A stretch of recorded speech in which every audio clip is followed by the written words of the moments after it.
2. And then we're going to do our toe to heel. And you're feeling that all down your back, legs. And then we're going to kick off to the side. These are good to do sitting down as well. You can do many of these, okay? And then we will do some stretching. I'll keep the weights on, but they would be off if you're at home. You're gonna point the toe down and up, down and up, down and up. Good. And then we're gonna bring the leg up and push, again, stretching the thigh and the calves, your hip, everything is saying, woohoo, we're almost done. We made it, almost. I always get in trouble. My husband and I bicycle a lot, and I'll say, oh, this is a great ride. He goes, we're not even done yet, Paula. And I'm like, I know, but I get excited when I'm almost done. So doing both sides of the leg, and then we're gonna bring the leg out. And again, the thighs, the hamstring, the calves, everything's getting stretched there. And the other side, we're gonna go out and get stretched. And then we will stand up, and we're gonna bring our chin down and up. And we're gonna look over to the right at all those crazy drivers. And then over to the other side. Getting that stretch in. And we're gonna bring our hands together and then make a fist and come out with that fist and then kind of fling. So again, we're going straight. Make the fist and fling. And we do the same for the back. Go straight out and a fist and fling and straight out, fist and fling. And then we're gonna go under a rest. Bring your arms back, hold that. That's all for your upper back and shoulders. Getting a stretch and down and back and down and back and down. And all we have left to do is our breathing. So we're gonna come through the nose with good breath and hold it and out.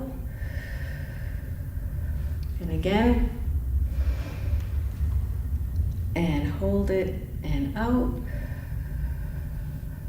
And the last one, we will hold it for a count of 10 or longer if you can, but I don't know how many seconds I have left. 1, 2, 3, 4, 5, 6, 7, 8, 9, 10, and out.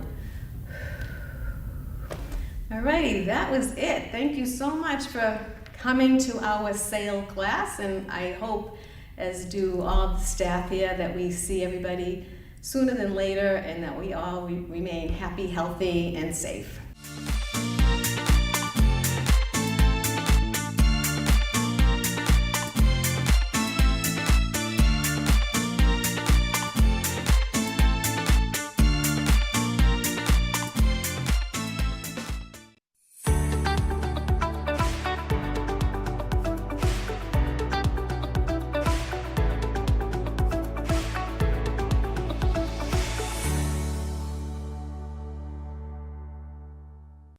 It's Happy Valentine by now. That's true. Yeah. All right, welcome to the Murfreesboro City Council. It's January 24th or 25th, 2024. Councilman Vice Mayor Bill Shacklett, you have our prayer and our pledge. I do, Mayor. Thank you. Want to introduce you to a friend of mine. Hold on 1 second. Yes. Chris, is the audio working out there? It's low. I'm not hearing. Okay, let's. Oh, there it goes. Oh, there we go. I didn't hear the sound when we had our intros, so threw us off a little bit. All right, now, Bill. Okay, all right. Well, that's a fine. Let me introduce a friend of mine, a new friend of mine. He is the missions minister at Stones River Church of Christ, and there's so many good ministries and folks that are doing work in our community, and I almost like to use this opportunity to get a little bit more information about what they're doing and finding out what they do. at the yard at Stones River Church of Christ. So this is Greg McKenzie. Greg, he's going to do our opening prayer, and then I'll lead us in the pledge. So Greg, if you'll tell us a little bit about you. Yes, sir. Thank you for the opportunity. The Yard at Stones River Church of Christ is a ministry that focuses on serving some of the most marginalized folks in our community, particularly those who are experiencing houselessness and those who are transitioning out of incarceration and seeking to rebuild their lives.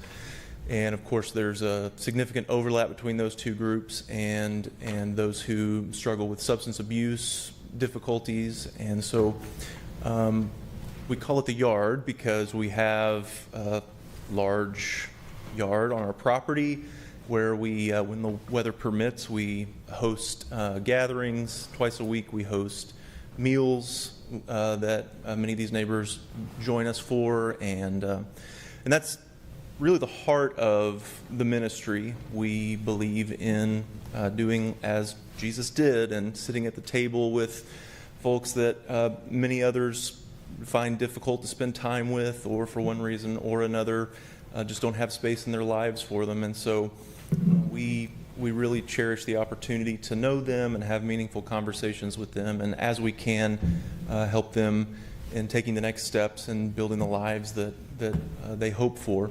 And so we help with clothing and other essentials for those who are transitioning out of incarceration, obtaining the necessary documents even to seek employment, and the clothing necessary for a job interview and those sorts of things. Placing people into transitional housing, recovery programs, the kinds of situations that will allow them to begin rebuilding their lives financially and emotionally, and begin living the lives that they intend. And so there's a lot of dimensions of that. We're a small church, and this has been scaling up. We have applied for the Opioid Abatement Fund grant, and there's going to be a hearing for that soon, and so you can pray for us that we have the funding necessary to do that. But in any case, we find it to be a privilege to serve our neighbors in that way, in the name of Jesus. Thank you. Let me lead us in prayer. Father, we come to you this evening with gratitude for the life, the energy, the will to serve our community in the many ways that are represented in this room. And we ask that you would grant us the wisdom and the understanding necessary to carry those tasks out in a way that would be pleasing to you and would serve our community well. God, we ask that you would show us how to do justice and love mercy and walk humbly with you, how to make the decisions that would indeed reflect your will for our city, for our neighbors. We ask that you give us the insight necessary, Father.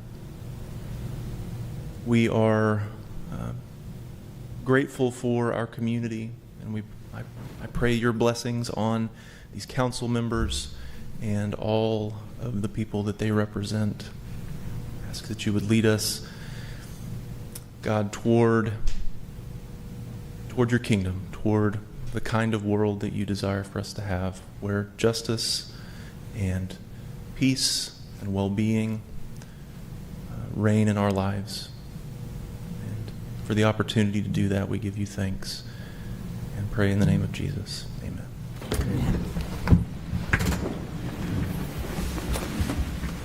I pledge allegiance to the flag of the United States of America and to the republic for which it stands, one nation, under God, indivisible, with liberty and justice for all. All right, thank you very much. All right, we have one ceremonial item, and hopefully we'll be able to get Tony here at some point, but I did want to really point this out because I know Mike Browning had gotten a lot of information on this, but a pretty cool thing in our city that a lot of times we don't get to celebrate businesses who've been here a long time, but Pastime Barbershop and Pool Hall has been open in downtown Murfreesboro Square since being established in 1904. So they are celebrating their 100-year anniversary. And Kyle Matthews owned the Pastime Barbershop and said that he would only sell to a barber. So Tony Lester has been working and operating Pastime for nearly 28 years now as a family business with her daughter Paige Bailey, who has cut hair side by side for 14 years. So still, when you walk in there, it says you're treated like family, a family-friendly barbershop where you get a haircut and a free hot towel neck shave for $25, and you get a free game of pool. So I think it's important to celebrate. You know, we made an announcement this past week about a new business that's coming into Murfreesboro, but we also have a lot of businesses and small businesses who are the backbone of our community, and this is one of them who's been operating in Murfreesboro for over 100 years. So let's give them a round of applause.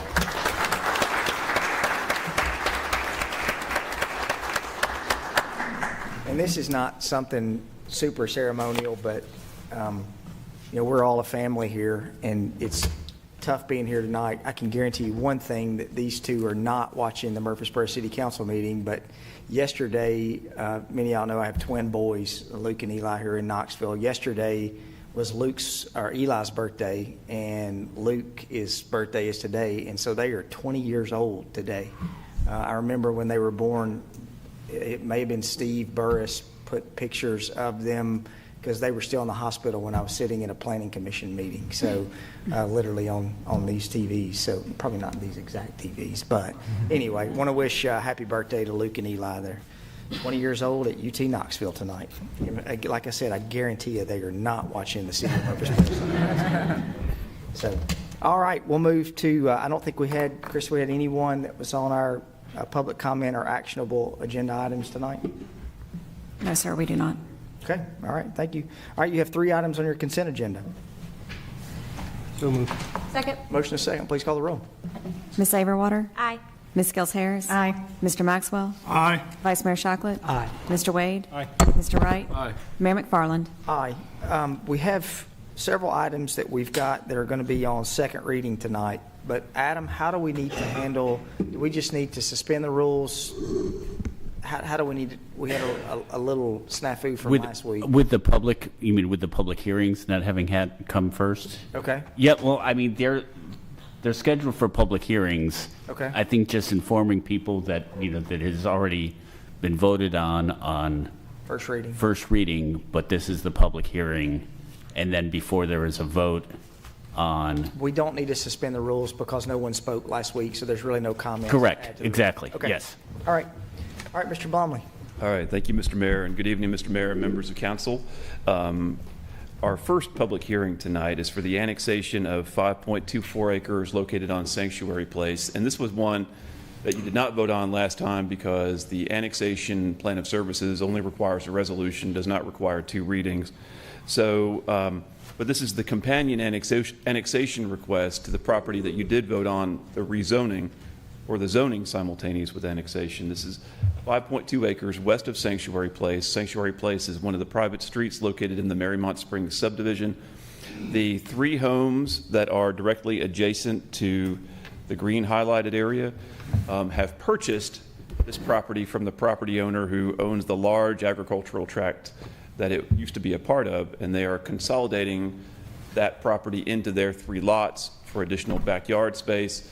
So it's really will cause no additional demand on city services, just basically enlarging 3 additional lots that are already in the city limits. It'll be relatively easy to effect this annexation. But we do need to conduct a public hearing on both the plan of services and the annexation, and then vote on those 2 resolutions prior to the second reading of the zoning. Be happy to answer any questions. Any questions for Mr. Blomley? All right, we need to conduct a public hearing on this plan of services and annexation. Anyone wishing to speak for or against, if you'll come to the podium, if you'll state your name and address, you'll have 3 minutes. If you're, as an individual, 3 minutes if you're, or excuse me, 5 minutes if you're part of a HOA or representing a group. If you'll direct all questions to the council, we'll get those answered at the end of the public hearing. Anyone wishing to speak for or against, please come to the podium. All right, seeing none, We'll close the public hearing. We'll now consider Resolution 23R PS 39. This is for the plan of services. So moved. Second. Motion and second. Please call the roll.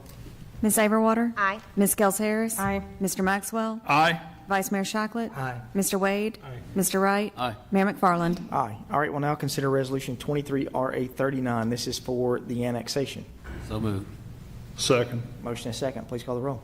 Ms. Averwater? Aye. Ms. Gels Harris? Aye. Mr. Maxwell? Aye. Vice Mayor Shacklett? Aye. Mr. Wade? Aye. Mr. Wright? Aye. Mayor McFarland? Aye. All right, we'll now need to have a public hearing for the zoning of this same 5.24 acres. Yes, sir. And just as a reminder, this is to zone it to Marymount Springs PUD, same as the balance of the lots, simultaneous with annexation. All right. We'll hold this public hearing. Anyone wishing to speak for or against, please come to the podium. Seeing none, we'll close the public hearing. We'll consider this is second reading, ordinance 23OZ39. So moved. Second. Motion and second. Please call the roll. Ms. Averwater? Aye. Ms. Gels Harris? Aye. Mr. Maxwell? Aye. Vice Mayor Shacklett? Aye. Mr. Wade? Aye. Mr. Wright? Aye. Mayor McFarland? Aye. All right, we'll now move to item 5. This is rezoning property along Old Fort Parkway. Yes, sir. This is second reading of the rezoning of the mall property, the Stones River Mall property, to a planned commercial development. And as you'll recall, this was to help facilitate some subdivision of the property. The applicant gave a presentation on this at first reading on January the 11th. He's here today if you have any questions for him. Otherwise, we need to conduct a public hearing on this matter and then vote on second reading. All right. We'll hold a public hearing to rezone this 48.3 acres. Anyone wishing to speak for or against, please come to the podium. Seeing none, we'll close the public hearing. We'll now consider on second reading ordinance 23OZ40. So moved. Second. Motion and second. Please call the roll. Ms. Averwater? Aye. Ms. Gels Harris? Aye. Mr. Maxwell? Aye. Vice Mayor Shacklett? Aye. Mr. Wade? Aye. Mr. Wright? Aye. Mayor McFarland? Aye.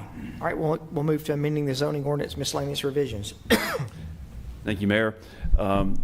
We presented this item back on January the 11th when it was considered under first reading.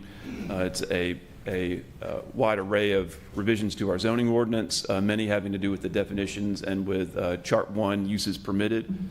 As I mentioned at that time, the Planning Commission held a workshop on this at November 14th and worked through a lot of the issues.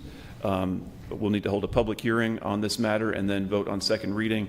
And we'll be happy to answer any questions before or after the public hearing.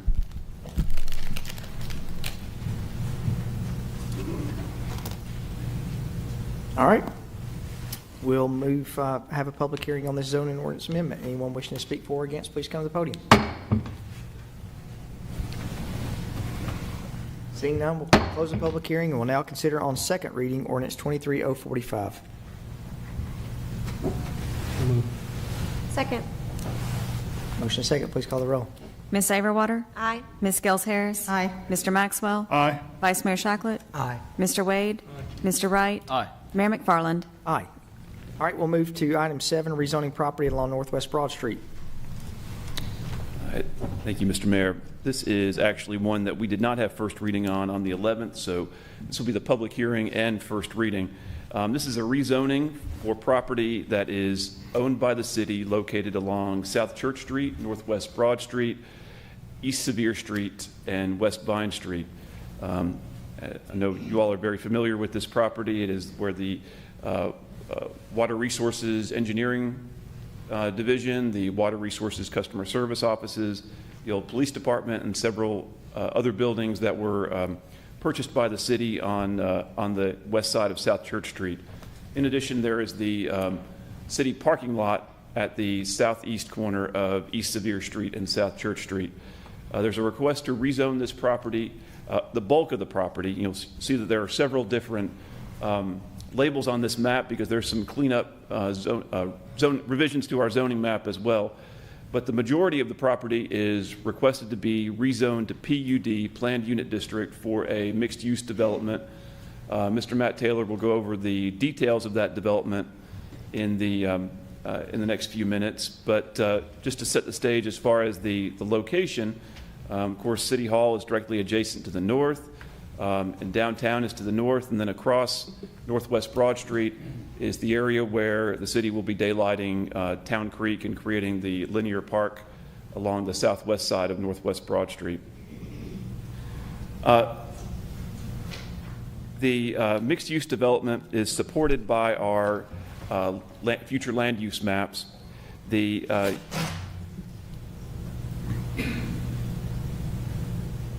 you can see on the map that was included in the staff report, it is included in the Historic Bottoms Overlay District. The majority of the property is located in the Historic Bottoms Overlay District from our future land use map. And the proposed mixed-use development is consistent with the recommendations of the Historic Bottoms future land use plan. The property was considered by the Planning Commission at the December 6th Planning Commission meeting, and at that time the Planning Commission voted to recommend its, the December 6th Planning Commission meeting. Also in November, we held a neighborhood meeting on this matter, and it was attended by about 20 to 25 people, and there was some good dialogue at that meeting. Now I'd invite Mr. Taylor to get up and present the proposed development.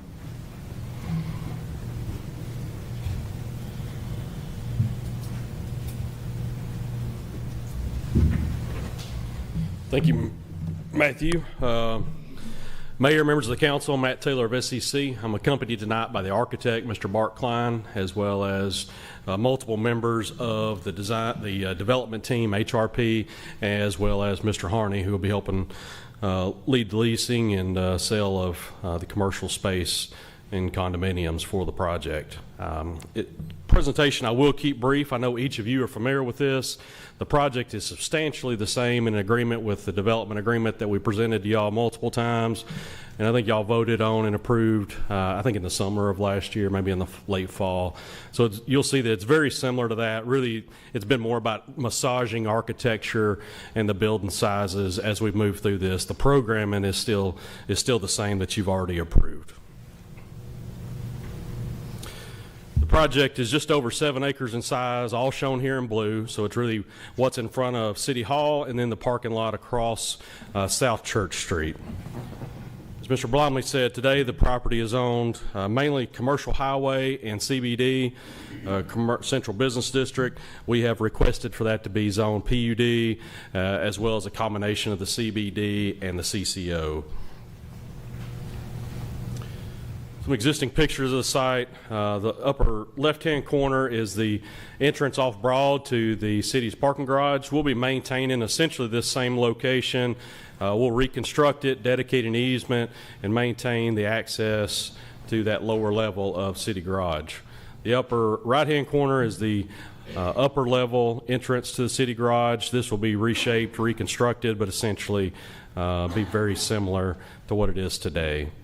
The lower left-hand corner will be looking from that same entrance back toward Broad Street, with our project being to the left.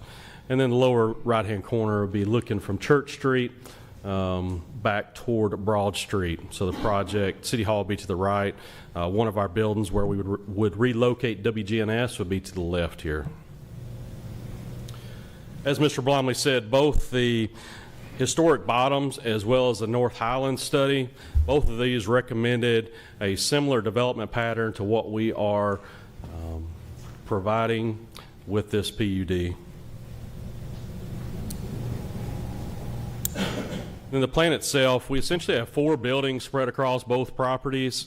That would allow for up to 339 dwellings, 150 hotel rooms, and then 30 to 40,000 square feet of commercial retail space, with the 2 parking garages located in front of City Hall that would provide for about 770 parking spaces for this project and the surrounding businesses. If you start on this page, the hotel will be up at the upper left-hand corner at the intersection of Vine and Broad Street, which we will be realigning and reconfiguring that intersection to make it improved and more safe. As you move to the east or to the right here, you'd come to the condo building, which will have 80 to 100 condominiums. Those will encircle one of our parking garages. The next building at the intersection of Church and Broad would be what we've termed the apartment building. Here you'd have your residential for lease buildings. And then on the other side, you'd also have WGNS as well as some more for lease residential. Each of these buildings would have the opportunity for commercial on the ground floor, which you've seen here that's highlighted in the pink or the purple as opportunities for those commercial areas. The project is very much designed to be urban, so there's going to be less green space than most of our more suburban projects. More of our amenities are inside the buildings themselves. The amenities are also the location, because it's very walkable to downtown, and the businesses that we already have located here. Building designs, we really try to keep in form and shape with what the land use studies had called for, which is 4 to 5 stories, multiple building planes. Consistent campus feel was very important. So while each building has its own distinct architecture and look, you'll see that it has forms that are the same, has materials that are the same. You can tell that is a project. And all of our materials here will be quality, brick, stone, fiber cement. They will be flat roofs with parapet designs. During some of our development agreement conversation, view sheds to City Hall and to our historic courthouse were a conversation and a concern. So the architect put together this cross section just to show that, the cupola at the City Hall as well as the historic courthouse would still be below these buildings that we would construct. This is looking at the project from Broad and Church. Kind of that bird's eye perspective. It gives you a very good feel for what we envision our buildings to look like, how they're going to present toward the future pedestrian bridge that the city would construct, as well as this, we've kind of called it the bridge park here, that the city would be a part of as well. Building 1 is a 4-story building. We've got about 168 dwellings for lease here. These are mixed between studios, 1 bedrooms and 2 bedrooms. We've got about 22,000 square feet of commercial planned here, and then our parking garage is just under 350 spaces. So the upper drawing here would be what you'd see from Broad Street for about 2/3. And then starting at this line right here, that's where we turn the corner to go back up Church Street. And then the lower elevation would be on the western side, so this is going to look at the entrance road to the city's parking garage, the lower level entry there. And then the upper picture here would be the rest of Church Street elevation, and then the middle picture would be what would face back towards City Hall. So you'll see the parking garage in the central part, and then you'll see the actual building and rooms on each end there.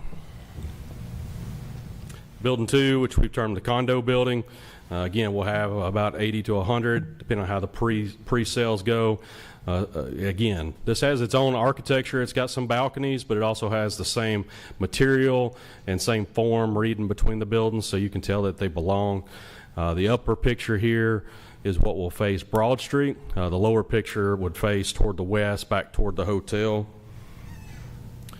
And then again here, the upper picture would face back toward City Hall, and then the lower picture would face back toward that lower entry to the city's parking garage. Building 3 would be across Church Street in the existing parking lot. Again, this is a 4-story building, about 58 for-lease dwellings. Again, those are a mix between 1 and 2 bedrooms.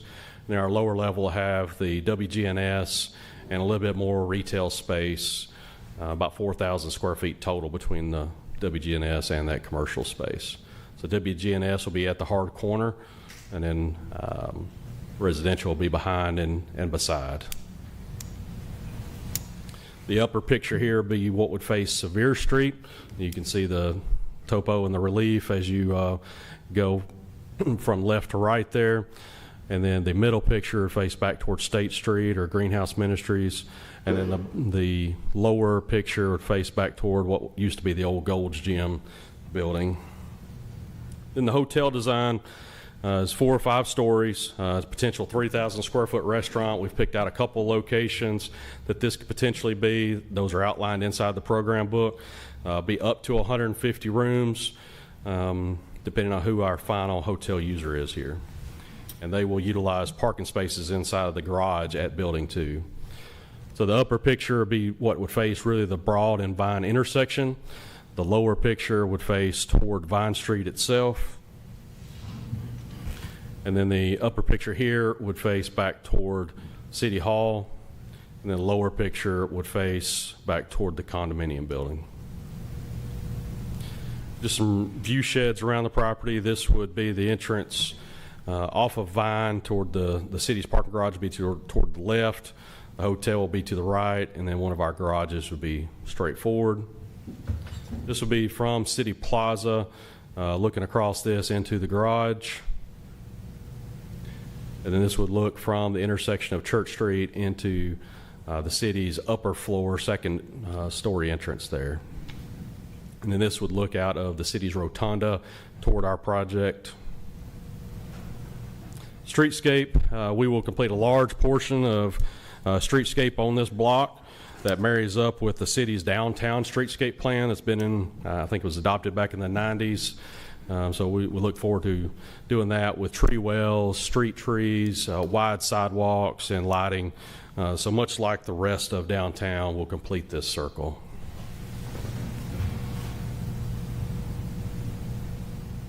Amenities, again, our amenities are a little different than most of our suburban projects. They're mainly inside, but we do have a large outdoor amenity with the pool. This is going to be located between Building 1 and Building 2, shown here. And then it'll also, some examples, it'll also have some plazas. Internal will have gathering rooms for our residents.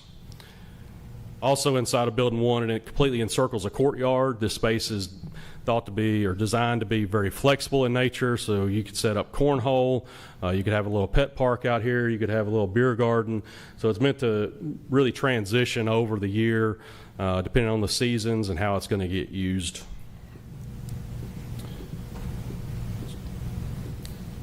And then the commercial uses, even though we're on an arterial, we do think this is going to draw more downtown type uses, going to complement the area, going to round out offerings for the existing residents as well as our residents, going to draw in people from around town. But again, you're not going to have big bulk users. They're going to be smaller individual users is what we envision here. And a full list of those uses is inside the pattern book. Vehicular access, we'll have 2 access points off of Broad Street. The access point to the city's upper story garage, both of those will remain in place, one of those off of Vine, one of those off of Church. And then we'll maintain the city's lower level access in this yellow and blue dash line here. And then we'll be realigning the intersection of Vine and Broad to make that more of a 90-degree intersection, and then we'll be adding turn lanes coming from downtown, down Church Street, to turn back onto Broad Street. Pedestrian access with every urban project, it's just as important as the vehicular, and so we've got sidewalks surrounding the project, we've got sidewalks internal, and want those to connect to all directions for everybody. So you can see all those outlined here. Parking wise, again, we've got 2 parking garages, mainly on the block directly in front of City Hall. Those will have about 770 parking spaces. And then the building across at the existing parking lot will have its own podium parking to provide for that. And then we have identified some exceptions inside the book. These are really geared toward allowing an urban development to allow those less landscaping, less setbacks, more verticality. So really to achieve the design is what these are geared toward. And as Mr. Blomley said, we did have a neighborhood meeting. Felt like it was pretty well attended, given the lack of residents around us right now. Had a lot of business owners. Thought it was very well received. Had a lot of Q&A. So I'll be happy to answer any questions now or after the hearing. Matt, can you comment on the parking? You got 774 total spaces. Yes, sir. And then you've got 738 that are allocated. So that delta of 36, like, what will those be used for? Is that? Essentially, we would consider anything that's not reserved for a resident to be public parking. And so it doesn't matter whether they're coming to City Hall or whether they're coming to the alley on Main, they could park in those spaces. Now, if you live here, we're going to have some dedicated spaces for you, but the rest we envision as being public parking. Now, that may be paid public parking in some fashion. We've not fully determined that, but again, it would be open to the public. But there will be some reserved spaces for the people that live here. But what we did want to do was we wanted to make sure we were meeting the maximum demand for our project and not be relying on the city's parking garage for our project. And the total required parking, there's a comment in here around a 25%, I guess, shared parking reduction applies to the neighborhood shopping center use. You get that in quotations. Can you explain that a little better? Sure. So, anytime you have people living here, you're going to have some people leave in the morning and you're going to have some come back in the evening. So you're going to have that gap between the daytime or when the nighttime when all the residents are going to be there versus during the daytime when we anticipate the businesses being there. And so we're just giving some shared parking reduction right there based on people leaving to go to work and then the people coming to visit the businesses during the day. That's really what that's geared toward. And that is actually, Mr. Klein has done a lot of more urban projects in downtown Nashville. And he keeps telling me, so these garages are going to be empty because of how many we have, simply because we're not giving enough credit for how people leave and how they go and what that shared parking is going to look like. Okay. Thank you. Yes, sir. Matt. Yes, ma'am. Is TDOT going to be okay with everything on Broad Street as far as the entrances and the exits? Yes, ma'am. We've actually already had an initial meeting with TDOT. They've asked us to provide them some traffic numbers just to see if they want a more in-depth analysis. But we have to comply with all of their separation requirements from the intersections back toward ours. And so the first meeting went very well. We don't anticipate any problems with that. Okay, have we done a complete traffic analysis? We didn't do a full traffic study there. The city has had some overarching traffic analysis of these intersections, is my understanding, and so we just fell inside of those analysis. How old are those analyses? Sorry. How old are they? I would have to ask somebody with the city. I just know that those were done. I think they were done at about the same time we started this project, and so we've been. You've seen how many times we've been before y'all. So 18 to 24 months within the last 2 years. So we've done a complete traffic analysis. They analyzed all of this downtown area, is my understanding. That's where these needs for the intersection alignment and the turn lanes came from, was through those analyses. Can I get a copy of the complete traffic analysis? And I'd like to sit down with the engineer and let the engineer explain fully to me. I'm still a little unsure about the traffic. I think it needs to be an up-to-date, complete traffic analysis because this is a big project and we have to have that traffic flowing comfortably. Yes, ma'am. So I didn't complete the analysis, but that consultant was working for the city, so I'm sure that you have readily access to that. I'm sure somebody's happy to sit down with you to go over that. What I would say is, with all traffic analysis, they're going to, if they're projecting forward with some build out and some future growth, they're going to project out a number of years because as the traffic study is one of the first things done on every project, and so you have to start projecting out, hey, when do we think this project's going to deliver? Is it going to be 5 years or 10 years from now? And do some forecasting on what that growth is. It actually builds in some traffic growth into that model outside of our project. And it's that same way with every project. Yeah, that's one thing that I think is a nice project, but that I have big concerns about the traffic because we already have a huge problem with traffic everywhere, and so a complete traffic analysis is what I want to see, and up-to-date complete, and sit down with an engineer. Yes, ma'am. I think that we can certainly do that for you. Yeah, Councilmember, we'll be happy to schedule with our engineering department. This area has been studied specifically for traffic, particularly with respect to the Front Street and the Church Street property, because of our park project and this project itself. And those studies are up to date, but we'll certainly schedule that.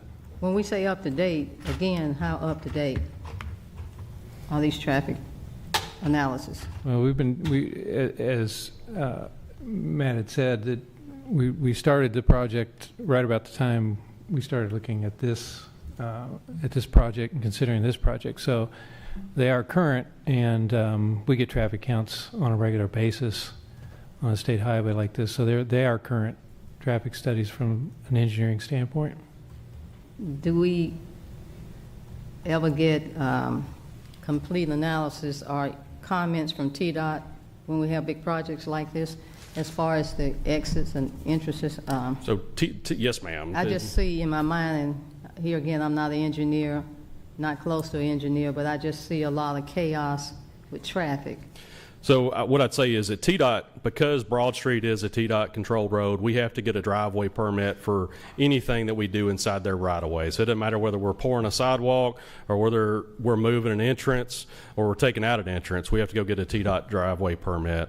And so that does not happen until the construction plan phase, because you have to have construction documents, you have to show them where your water's going, the exact dimensions, all the details. And so that happens with the construction plans. Here, we've actually talked to them early to make sure they're generally acceptable to this. Mr. Balachandra was a part of that meeting with myself, as well as Stanley Sumner of TDOT. What I would say as far as chaos, we have a lot of positives going here simply because we're essentially keeping the same number of access points on our side of the road, but because the city is doing the park project across the road, we're eliminating all of those driveways on that side of the road. So there's not going to be any left turn lanes. You know, today we have, say, 7 or 8 businesses, or did, a couple years ago, but now we don't have any of those businesses and won't for perpetuity. The city's not going to have any access points. You're not going to have any left turns opposite of us. You're not going to be turning away from us. All of that's going to be turning into us. And so that's going to be a big change and is really going to help the traffic along this stretch. It's going to force all those movements to these new signals.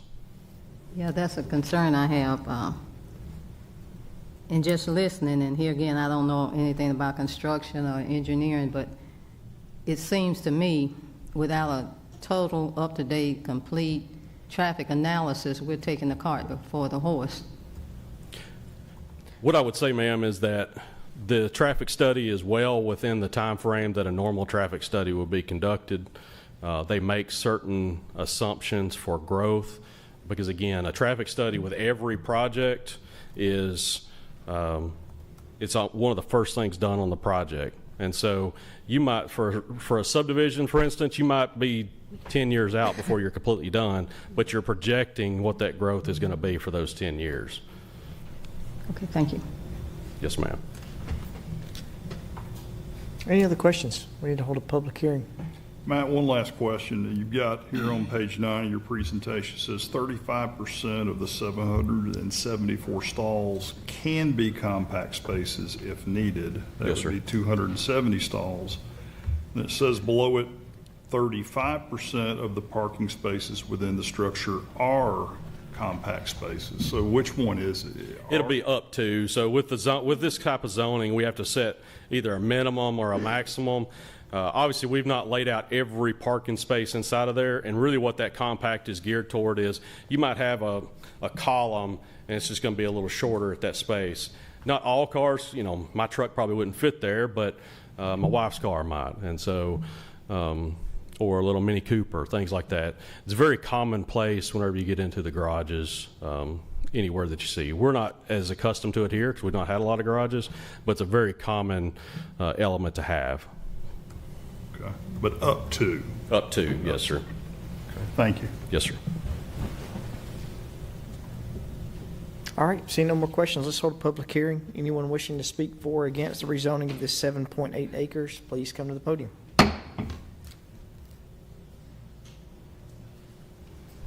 Mayor McFarland, good evening, members of City Council. I'm Brick Murphy. I'm a resident of Murfreesboro. I've been a longtime resident. I live at 227 Shannon Drive. My family is the largest private landowner in downtown. I grew up downtown on Manny and then Main. Spent my whole life in Murfreesboro. And I'm coming here to speak, not for the applicant, but for my family on their behalf. I don't have any financial involvement. I'm not representing them.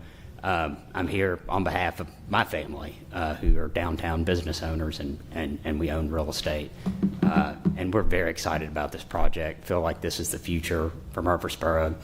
Think that having some multifamily and commercial downtown with this density makes a whole lot of sense, and I'm very excited, and so is my family. So we'd ask you to vote in favor.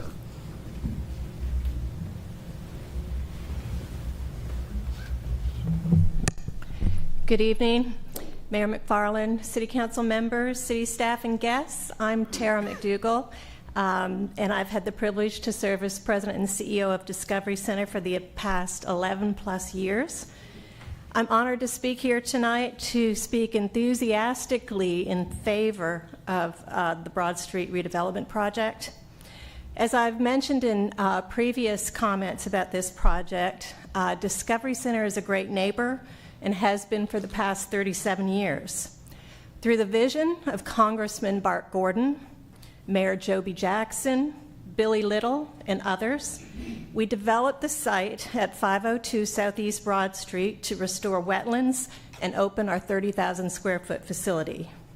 I am so very grateful for this vision, for this past project, as is our community. Today, Discovery Center is the only Murfreesboro-Rutherford County destination listed in the Nashville Business Journal's top 10 tourist destinations. We are number 10, and I'd like to move that up. Seriously, though, the Keystone Project is an inclusive project, one that is designed to bring communities together, support sustainability, and boost the economies and revenue for our downtown businesses. This project is a place that our residents can walk, bike, dine, shop, play, and it also will serve as a connector and feeder for family-centered places like Discovery Center, like Cannonsburg Village, and our beloved Greenway. These are all places that we enjoy today because of the past vision of our elected officials and citizens alike. Please support this wonderful opportunity for our community, and thank you so much for your time tonight. Thank you, Ms. McDougall.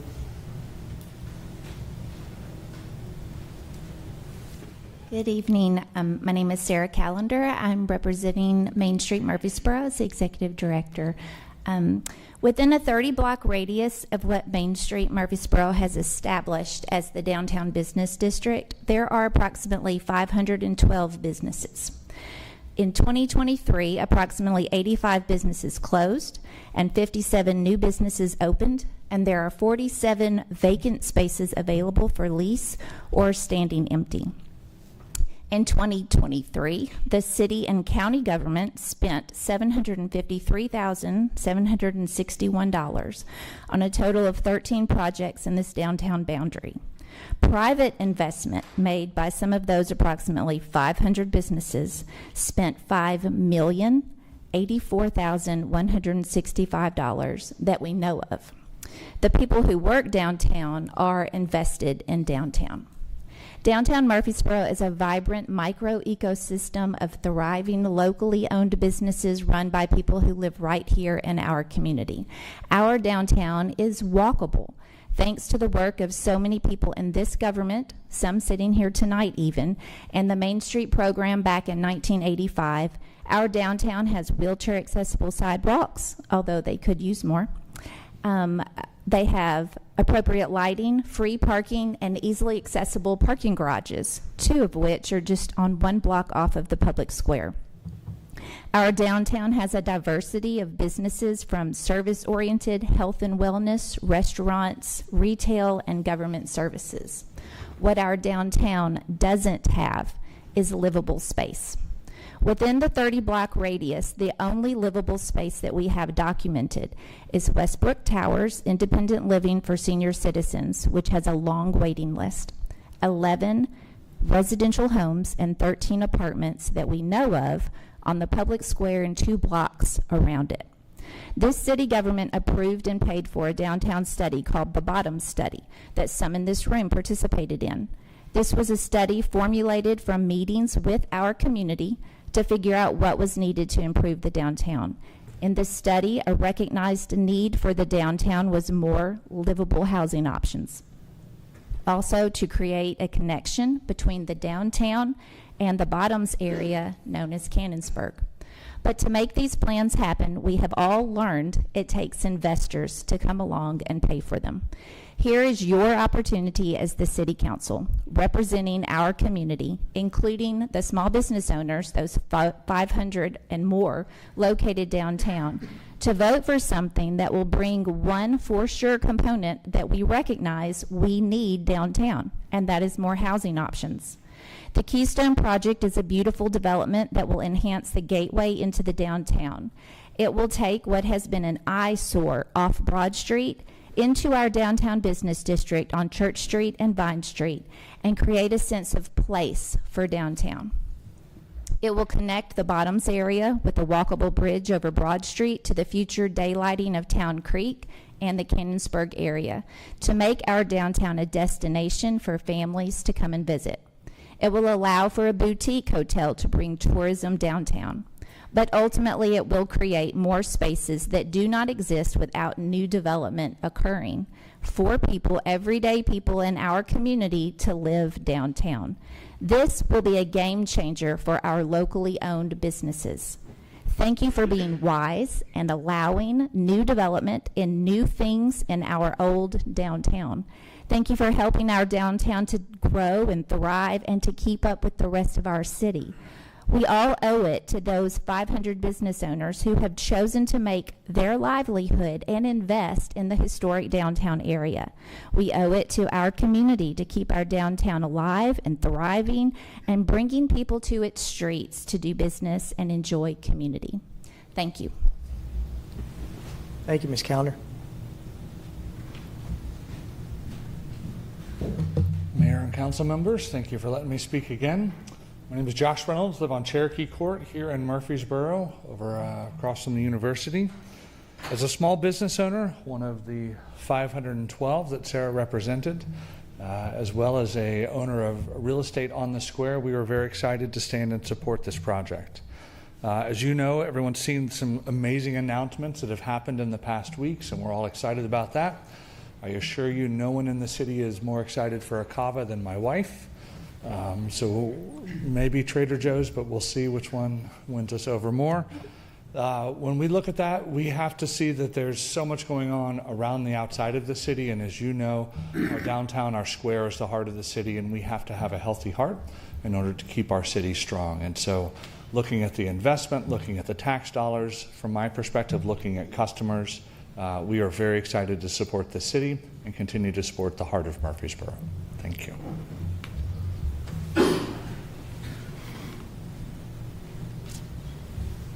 Good evening. I'm Keaton Pettit. I'm both a downtown resident. I live at 1028 East Main Street, and I also have I'm an owner of a business downtown that's been in business for the better part of 50 years.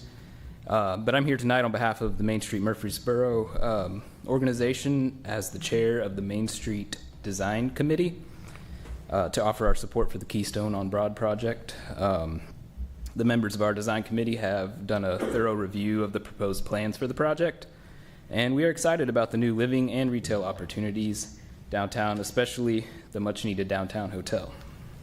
From a land use, massing, and aesthetic perspective, we believe the development will enhance the physical appearance of our downtown, adding to the existing fabric and vibrancy that Main Street and our stakeholders have worked diligently over the years to develop and maintain. So we ask that you vote yes for this project. Thank you.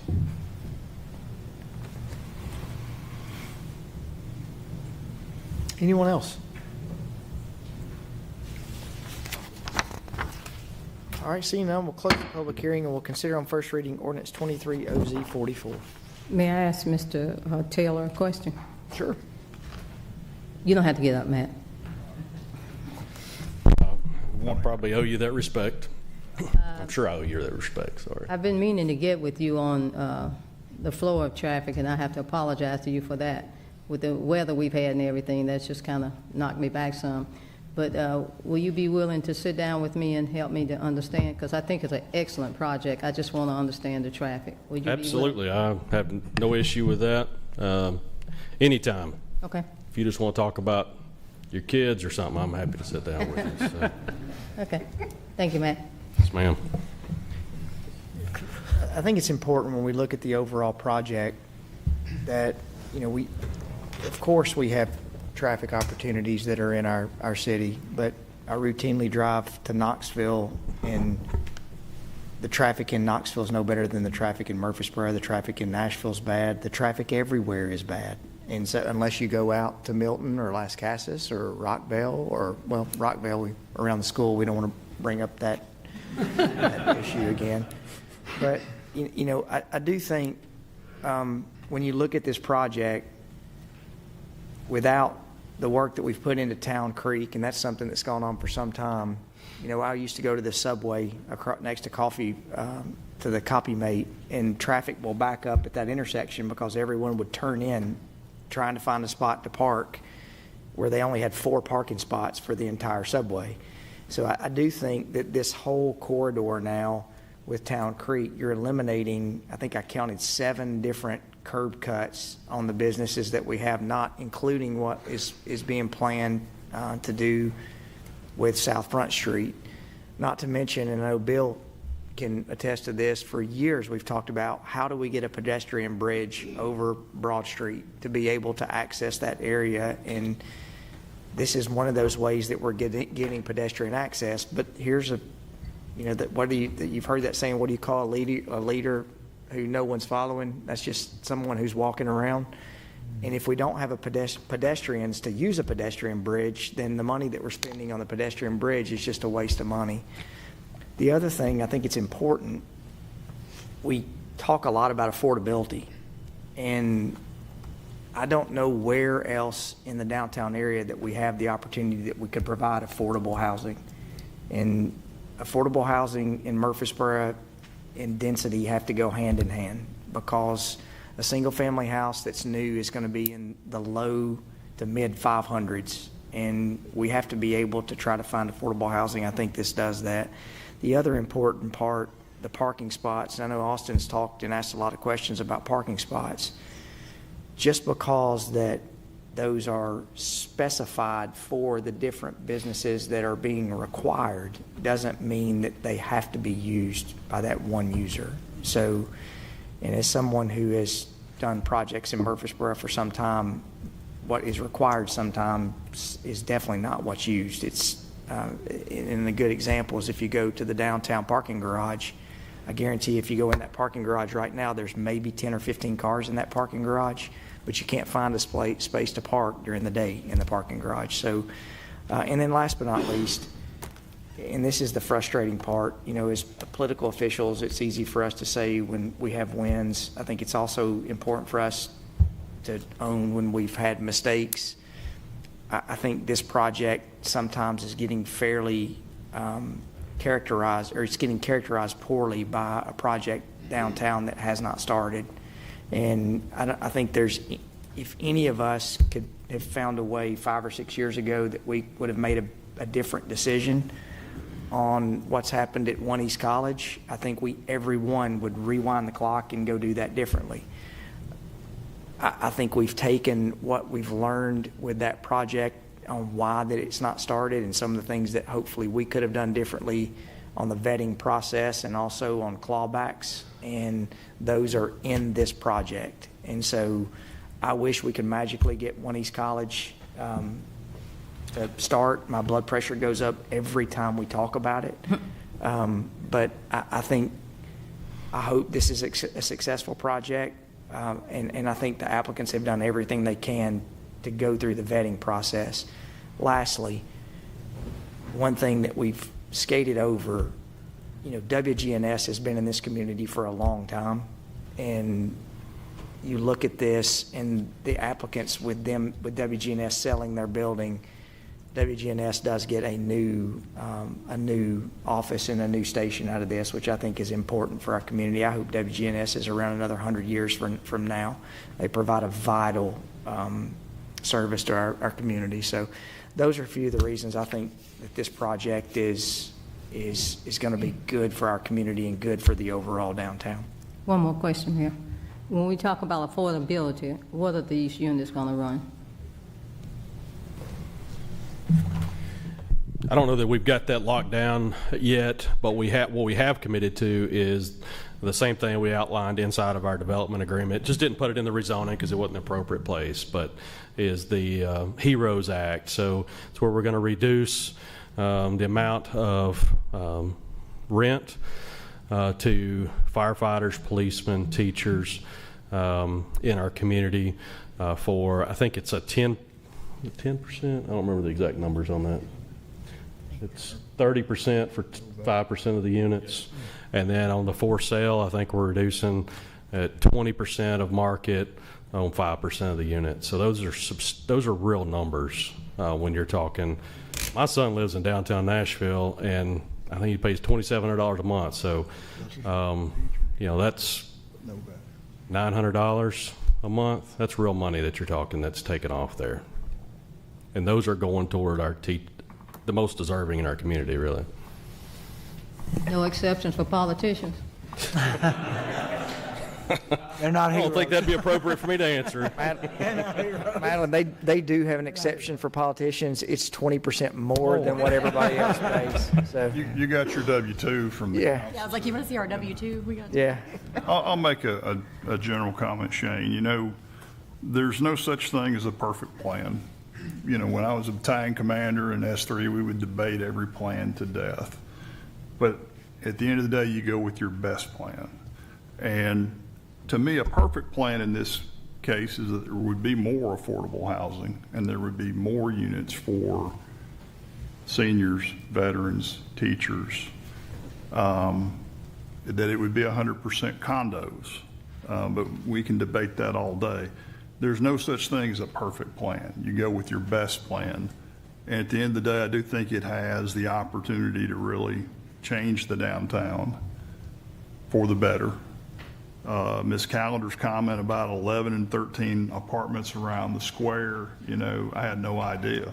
I'm like, Councilman Wade, who said it before. He goes, I want people downtown around the square. You used to go downtown to get married, divorced, or maybe close on a house. Let's go downtown for other reasons.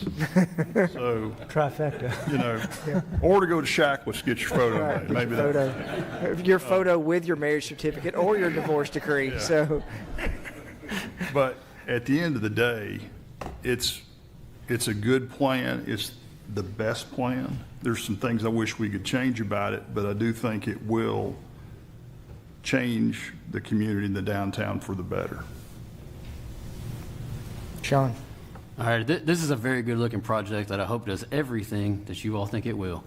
My family has continuously had a business in downtown Murfreesboro since the early 1920s when my great-grandfather opened a Nash dealership. My grandfather had a law office. We still own 5 properties within 1 block of the square, so I have a lot of connections to the downtown area. I love the feel, the quaintness, and everything about downtown, and we're about to totally change that, just like everybody's just said. We are going to change the way our downtown feels. Once the key of these the levy of these apartments has been broken, we're not going to be able to put that levy back in. Murfreesboro's downtown will forever be changed. I do agree I would like to see more people downtown, and if all these units were condos, I'd be all right behind it. But my biggest problem is we are selling city-owned property to a multi-use developer to build apartments. When you walk around Murfreesboro and ask people what they think about apartments in Murfreesboro, what are they going to tell you? We have turned people away from building apartments in other areas of town on private-owned property, but we're selling city-owned land to build apartments on.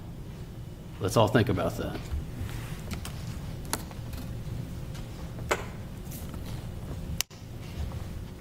Any other questions?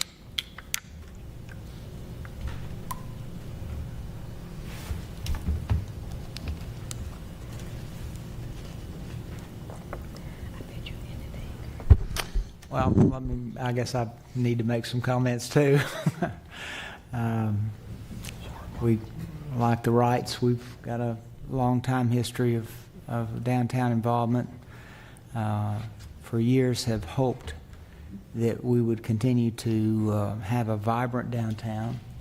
I remember conversations when Main Street organization was first came to our downtown, that so much was of the activity of our community was moved to shopping centers or to strip malls. And we couldn't see in so many of the essence of our downtown, the vibrancy of our downtown that was there for my grandparents. Everybody shopped downtown. Everybody went to church downtown. Everybody did most of their living in the downtown area. And the reason for them to come together as a community was in their downtown. But that reason faded as these other alternatives for a growing community presented themselves. Main Street has spent many years trying to encourage the activity and the focus of our downtown. I heard the comment, I think Mr. Reynolds said, about the heart of downtown.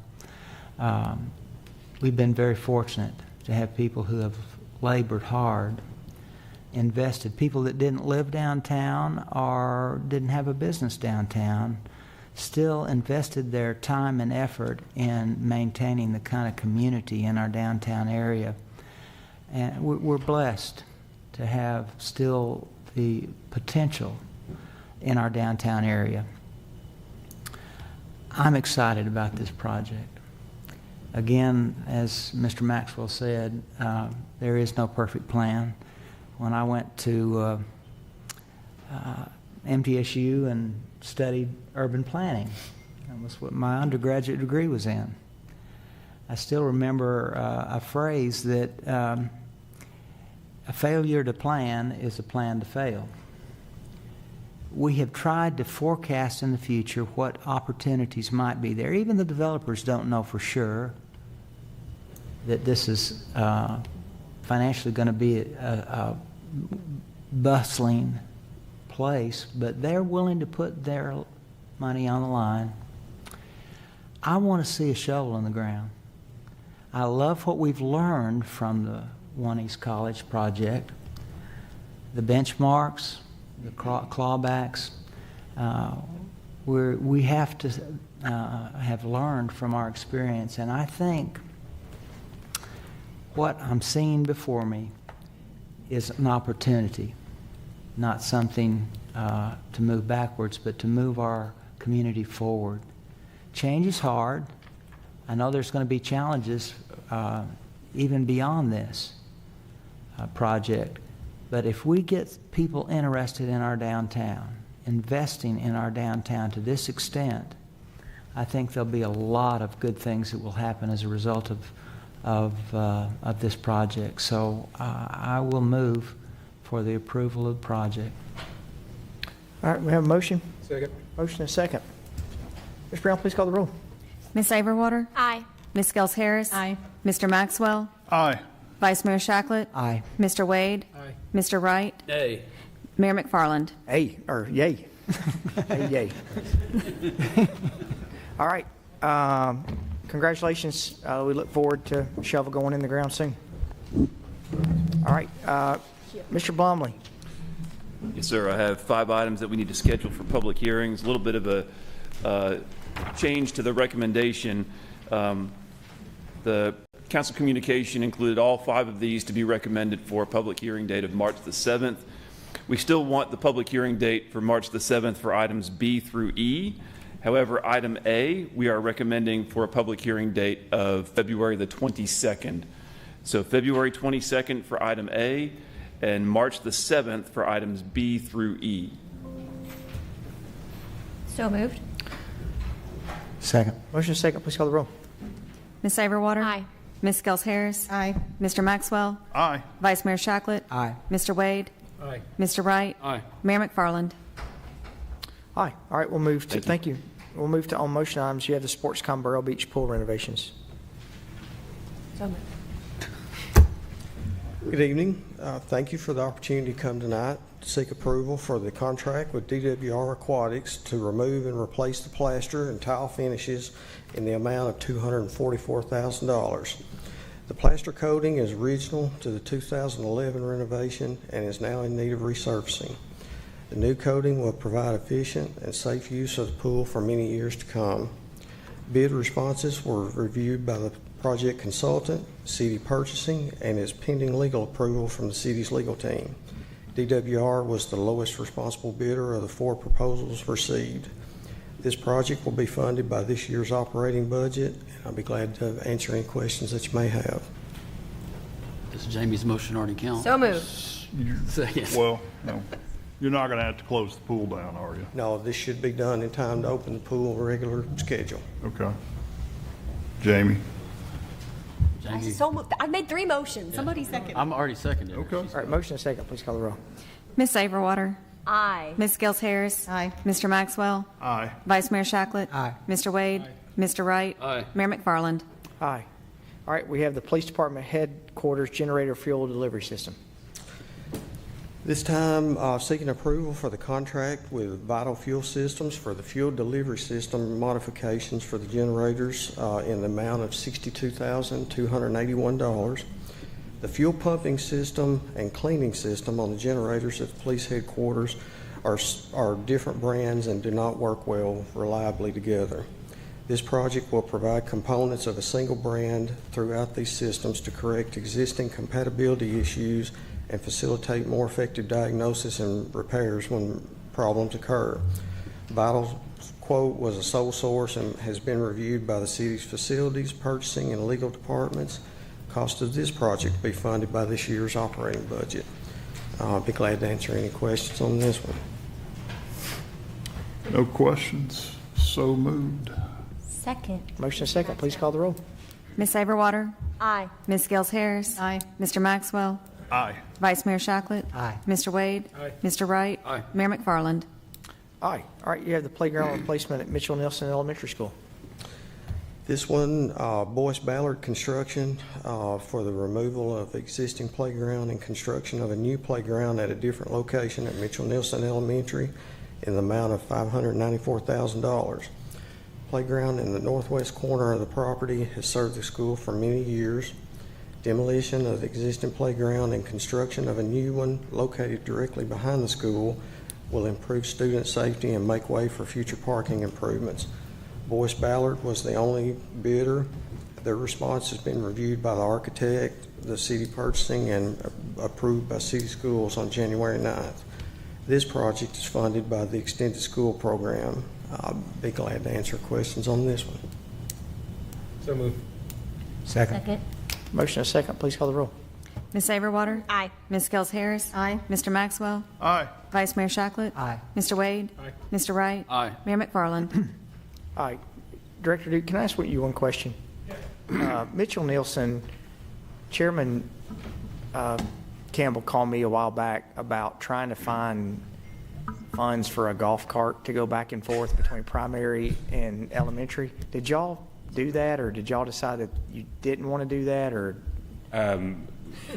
We have not done that. We have budget coming up, so Yes. if that's a request that, you know, that's the only school that we have that really is a primary and elementary that's separated by a road. So I think with budget coming up, if that's something that we needed to discuss. Absolutely. I'm sure we could probably, in a $250 million budget, find a way to provide a golf cart for an SRO or whoever needs to get back and forth. So Absolutely. And when we do our budgets, we will start our budgets and actually next week, the preparation. So we'll keep the council informed of that. Okay, thank you. Thank you. Sorry. Please tell Butch that we asked about that publicly. I most definitely will. Okay. All right, we'll move to the skate park and pump track construction contract. Good evening, Mayor, members of the council. I'm here on behalf of city staff to recommend and to seek approval for the construction contract with New Line Skate Park, Florida, Inc. in the amount of $888,456,000 for the construction of a skate park located at Old Fort Parkway. In 2021, a feasibility study was completed to assess the need for a skate park along with a pump track and potential locations for the development of the facility. The study determined that Old Fort would serve as the best location for the city's first skate park. City Council's priorities served: establish a strong city brand. The addition of a skate park will be an amenity for city residents and add a facility to the Parks Department that will be well used. The fiscal impact is funded by fiscal year 24 operating budget. I can answer any questions at this time. I know y'all think I'm a skateboarder, but I'm not. But what exactly is a pump track? You want to answer that? I'm just curious. What is? I'll give you my old school term to it. It's kind of like a whippy-do on a bicycle as you're going over. There we go. I don't know if he's got a better answer for you. This is a type of flow track, Councilman, so it can be used with kids on the scooters, it can be used on skateboards, bikes, anything you want to. So it's a flow that comes around in a circle and then it connects back to the skate park. Okay, all right. Nate, I know while you're up there, because we've all been educated over the last 6 or 7 years as we've really talked about this, but would you say that the participation in this park would be on the high side or the low side? Very high. I think we've had a need for this for some time. We've done several public input meetings on this project and with significant turnout. We're really pleased with the way the design turned out. It's a streetscape style, so from the Old Fort Parkway, you won't be able to, it won't be something that's very daunting. It's not going to be lit, so it's something we moved it to Old Fort Park after we did the feasibility study simply because we had existing infrastructure where pavilions 1 and 2 used to stand, and we think it's the best use. But based on the comments and the positive reactions we're getting, I think it's going to be a great amenity for the park system. Any questions for Nate or Scott? If there are none, I'll move for approval. Second. Motion is second. Ms. Saberwater? Aye. Ms. Gels Harris? Aye. Mr. Maxwell? Aye. Vice Mayor Shacklett? Aye. Mr. Wade? Aye. Mr. Wright? Aye. Mayor McFarland? Aye. Can I just say one more thing, Mr. Sure. Mayor? We're really appreciative of Public Works. It's actually doing all the land work for this, so we're able to save money by getting all the grading done and then putting in the base layer, so it's able to save on the contract. So we just really appreciate their support helping us make that happen. And luckily, we have, I assume, a very large private concrete company that is based in Rutherford County that I'm sure will love a concrete track. So I wish they had Murfreesboro Ready Mix instead of Smyrna Ready Mix as their name. So. All right, we'll move to Murfreesboro Transit Center change order number 1.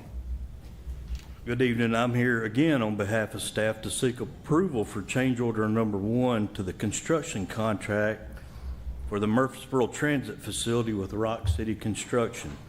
Change order number 1 implements and amends the owner contingency allowance to the contract in the amount of $700,000. The contingency allowance was considered and approved by council on September the 14th of 2023. The allowance will be used to accommodate any unforeseen issues and costs associated. This will help expedite payments in a timely manner and allow the project construction to stay on schedule. Council priorities serve: expand infrastructure. Constructing a transit center will allow for the continued improvements and expansion of transit services. Fiscal impact is the change order will be accommodated within the project budget that is funded by multiple federal and state grants, including local funds from fiscal year 21 CIP budget. thank you for your time tonight and can answer any questions at this time. What is the exact, it says the allowance will allow unforeseen issues that arise to be resolved in an expedited manner. So what's the unforeseen issue that's driving this up $700,000? Right now, we have in the contract, we have almost $699,000 worth of allowances. I don't think we'll ever use much of this $700,000 owner contingency, but I'll give you an example of what's come about in the past couple of months. We did some budgeting 3 years ago, and some of the allowances that we had put in this contract have almost doubled, and it's basically the utility allowances that we gave to the contractor. I'll give you an example. The electrical allowance that we gave was somewhere around $25,000 or $30,000. Well, in 3 years, those materials have went up at least 40%. So I'm looking at about a $23,000 change order for those items right now. AT&T has come back with the same thing, adding some more conduits and changing a little bit of their design due to the Highway 99 expansion project that's right next door to this project. They're going a different route now back to Salem High to Bridge Avenue to a pole following the Middle Tennessee Electric proposed easement, and there's going to be some additional cost to that. I think that's about $15,000. So right now I'm probably right under $50,000 in change orders just for allowances that we did not foresee going up in material cost at this time. So the purpose of this really isn't for a specific unforeseen circumstance. It's for ones that will come. Large construction projects generally budget a contingency amount to accommodate things that just happen in construction as you go forward. This project has that. This change order makes it part of the contract, just so that it cleans everything up. And so it's not that we've had $700,000 in change orders. We've had 50. You've got a buffer for additional without having to come back. And yes. Okay. Instead of having to come back to council every month for a few $1,000s, $15,000 to $20,000, this kind of helps us get to a better place on expediting work and keeping the project moving forward. So I don't disagree with, approving having an amount that we approve that we say, look, we're setting that aside for contingencies. Mm-hmm.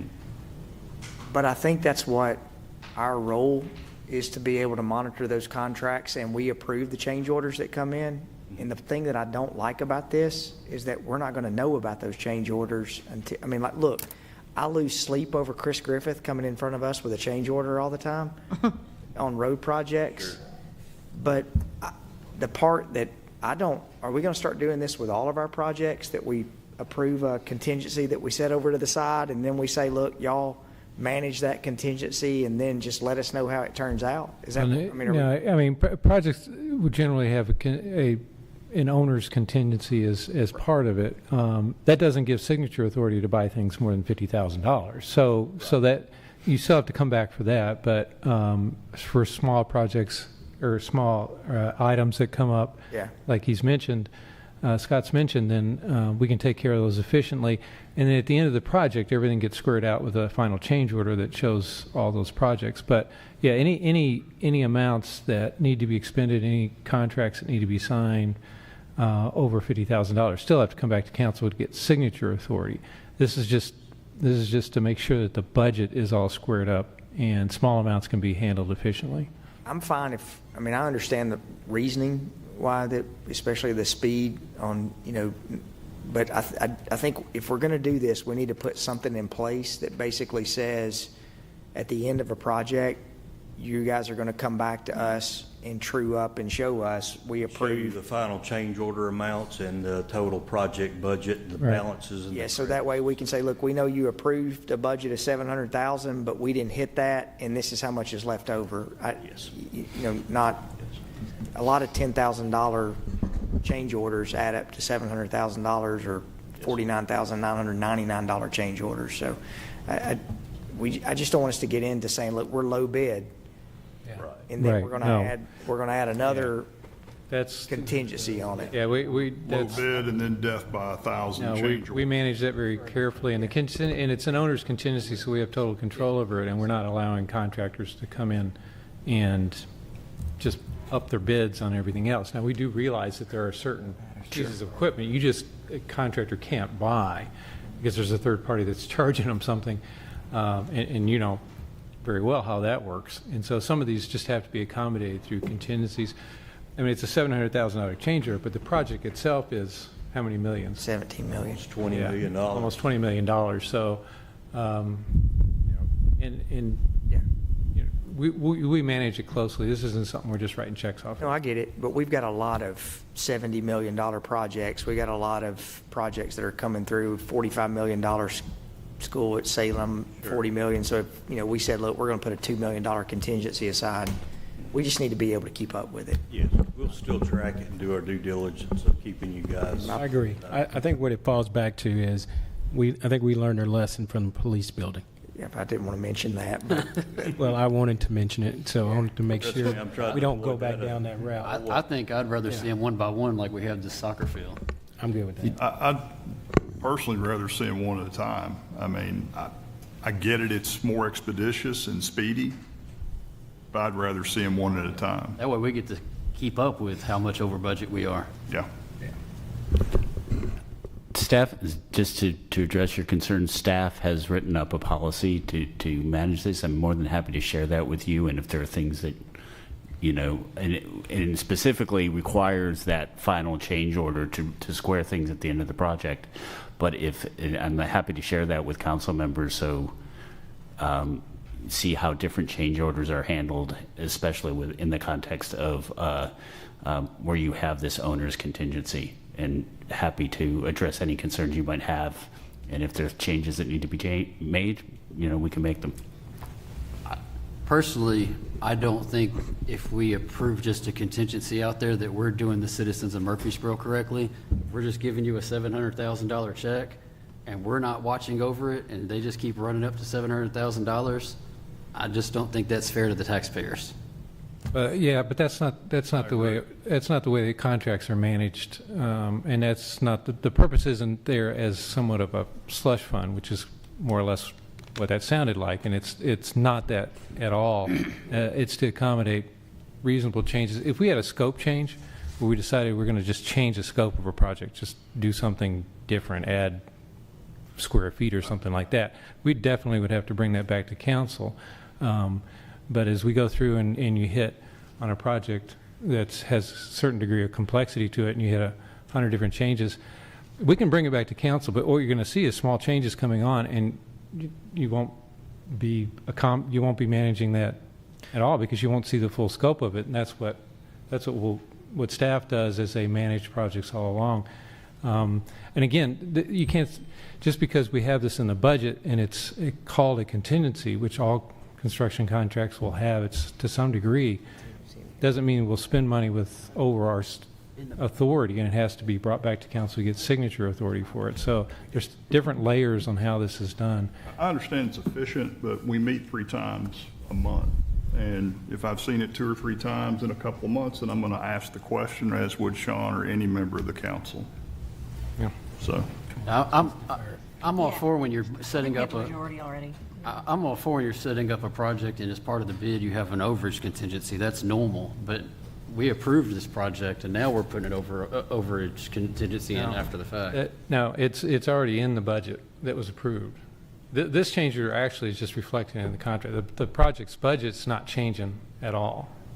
Yeah, Darren. Sorry, Darren well, I'll just say Darren spent a lot of time on developing the policy on how this works. So, yeah, give us some insight into that. The way I understand it, the bid was approved for the transit center, and then the contingency was approved as a separate pot of money. So the total budget was approved, but in order to get it more expeditious and to track it and to allow the contractor to take care of those unforeseens, this change order, all it's doing is it's moving that $700,000 within the full contract amount into a owner's contingency. The way it's tracked, and we do this a lot in the water department, you have change control forms. So when there's a change, you document it, it's signed. There's a document that can be distributed every month to the council that shows exactly what's happening with the contingency. You don't have to go through the formal approval process unless, you know, it's over $50,000, or if you want to, if once a month, if there's a contingency tally that you need to come back and say, hey, this is how much that's been allocated for these type items. But it's a very documented, tracked process. It's just intended so you don't have demobilization and remobilization of subcontractors. If you've got a soffit issue or if you found a structural deal, it's really to take care of minor details and not have workforce people saying, hey, we've got to wait 2 weeks to get an approval when it's really just about it could be a $10,000 item. Yep. But it's tracked very well, and it could be reported to you all very easily. That makes more sense and that it was included in the budget, but when we did our initial budget with Rock City, we didn't include it. Now we're putting it back in there to be able to manage. That makes much more sense doing it that way. The one thing that if it would be great if when we approve an overall bucket in our budget, it would be great that if y'all would update us on a monthly basis, quarterly basis that says, look, here's where we are with our contingency, here's what we've spent, here's how much is left over, and that would make a lot. I mean, we don't want 4 change orders coming up every single month. And technically they wouldn't have to be unless they were over $50,000 anyway. Right. The intent is to just be more efficient with the contractors' time, subcontractors, but also it'd be a very transparent process. I mean, this is documented, it could be reported, and if you all want I'm speaking a little out of turn here, but if you wanted to approve it each month or approve the allocations that have been authorized, I mean, it would be a very transparent process. Again, we do it on our large plant projects. We have owner's contingency, and so there's arm wrestling. I mean, you still go in; it's got to be justified, and we document all that. We take it to the Water Resources Board, and they approve it at the Water Resource Board level. We don't bring it to the council because the contract price did not change. It's something that's within the approved contract amount. So we get some oversight with the Water Resources Board, and if there's some other level of oversight you all would want on say the transit center contingency, it's not to do any funny business. Just to make sure the contract price has not changed. It has not changed. Okay.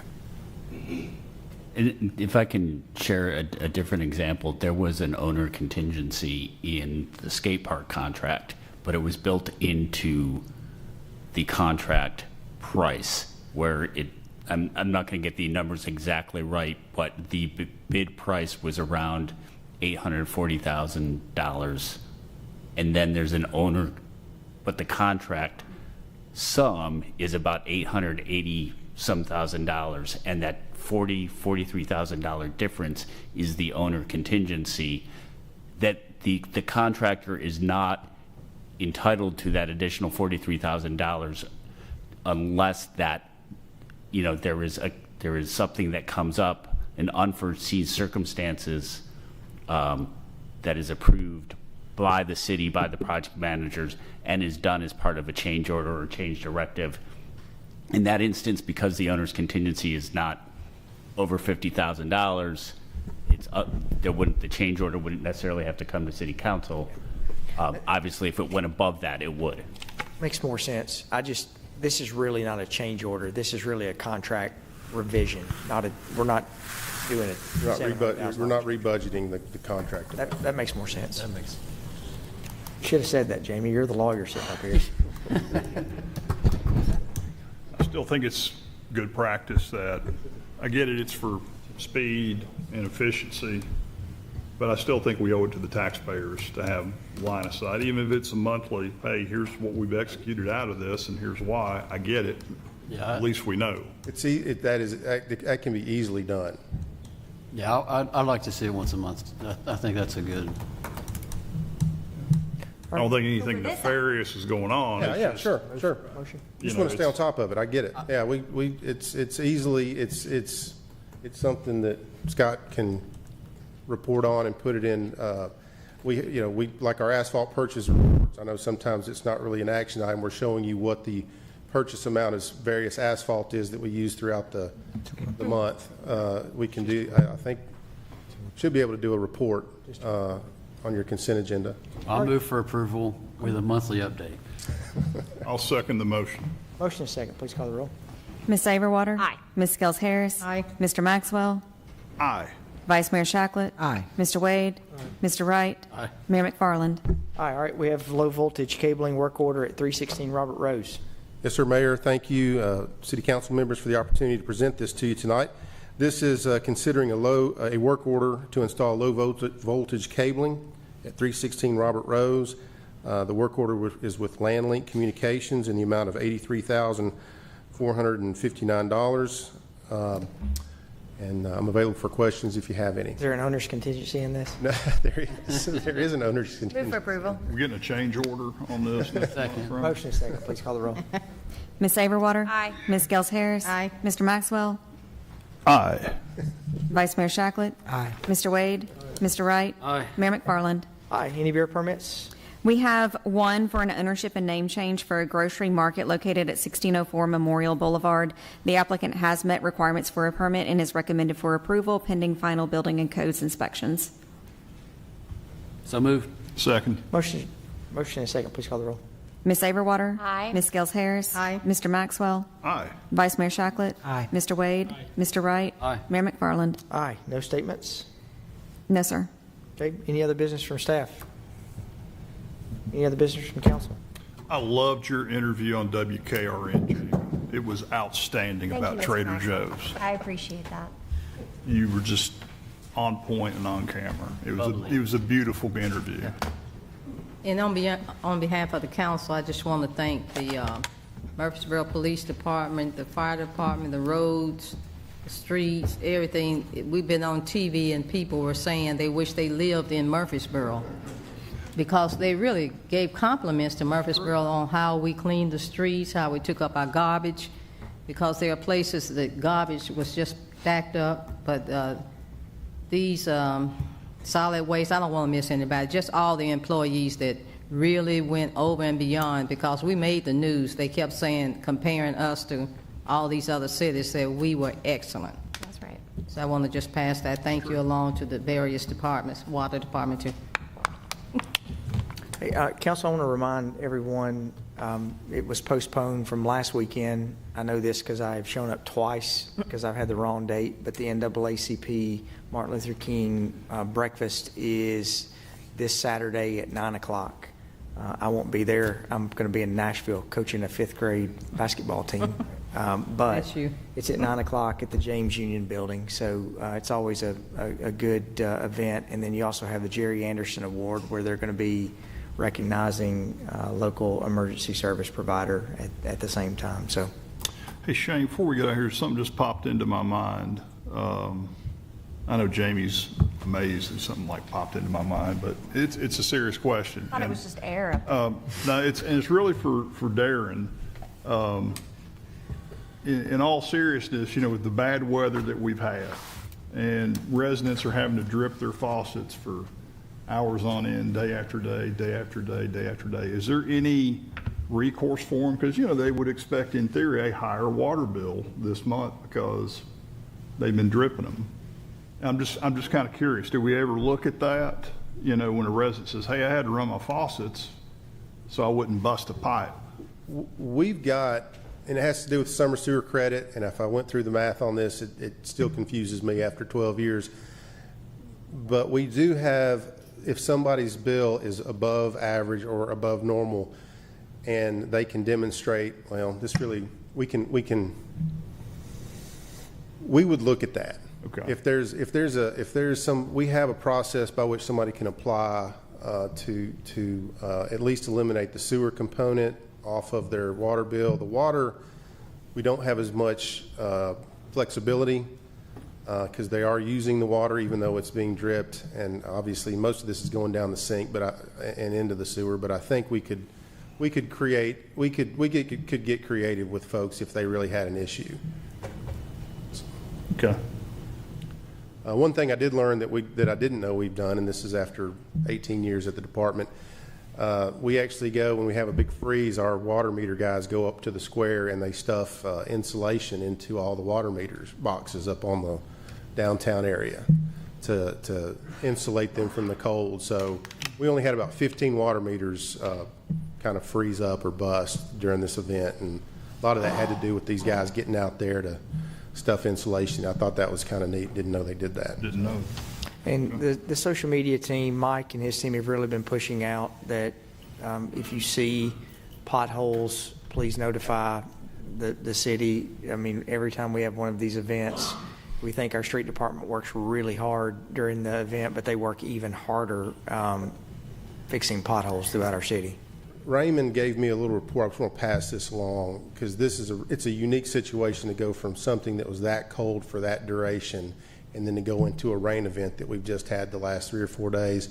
They cannot keep up with the pothole filling. They're using cold mix because no plants right now are manufacturing hot mix. That cold mix really, when you put it down, as soon as it rains hard on it, it washes it out of that pothole. So as soon as these guys are filling it, a hard enough rain comes along, it's washing out. So they have really been working hard, and they've actually been putting some steel plates down on the road to cover some of the larger potholes. He's really trying to find somebody that's manufacturing asphalt, hot mix asphalt right now, so that we can get in and do more permanent repairs. So I just wanted to pass that along. We appreciate how hard they've been working. All right, if there's no other business, Craig, next week? I might close my computer. No, not next week, I don't believe. Week after that. We're not meeting next week? That's what Don't be so happy about Well, I emailed you today to let you know I was going to miss it, so. Oh, no. I'm going to miss it too. Well, we weren't meeting, so it Since didn't, we're not didn't meeting. matter. Since Jamie's not going to be here next week, why don't we just not have council? We'll have it the next week. That's it. Perfect, great idea, Cancel Mayor. it just. All right, we stand adjourned.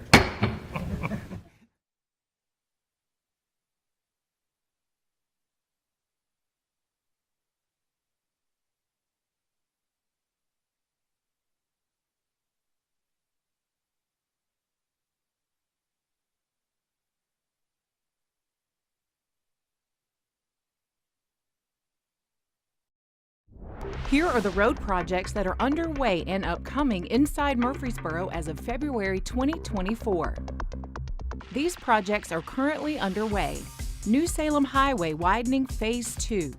Widening of New Salem Highway from I-24 interchange to Old Fort Parkway from 3 lanes to 5 lanes.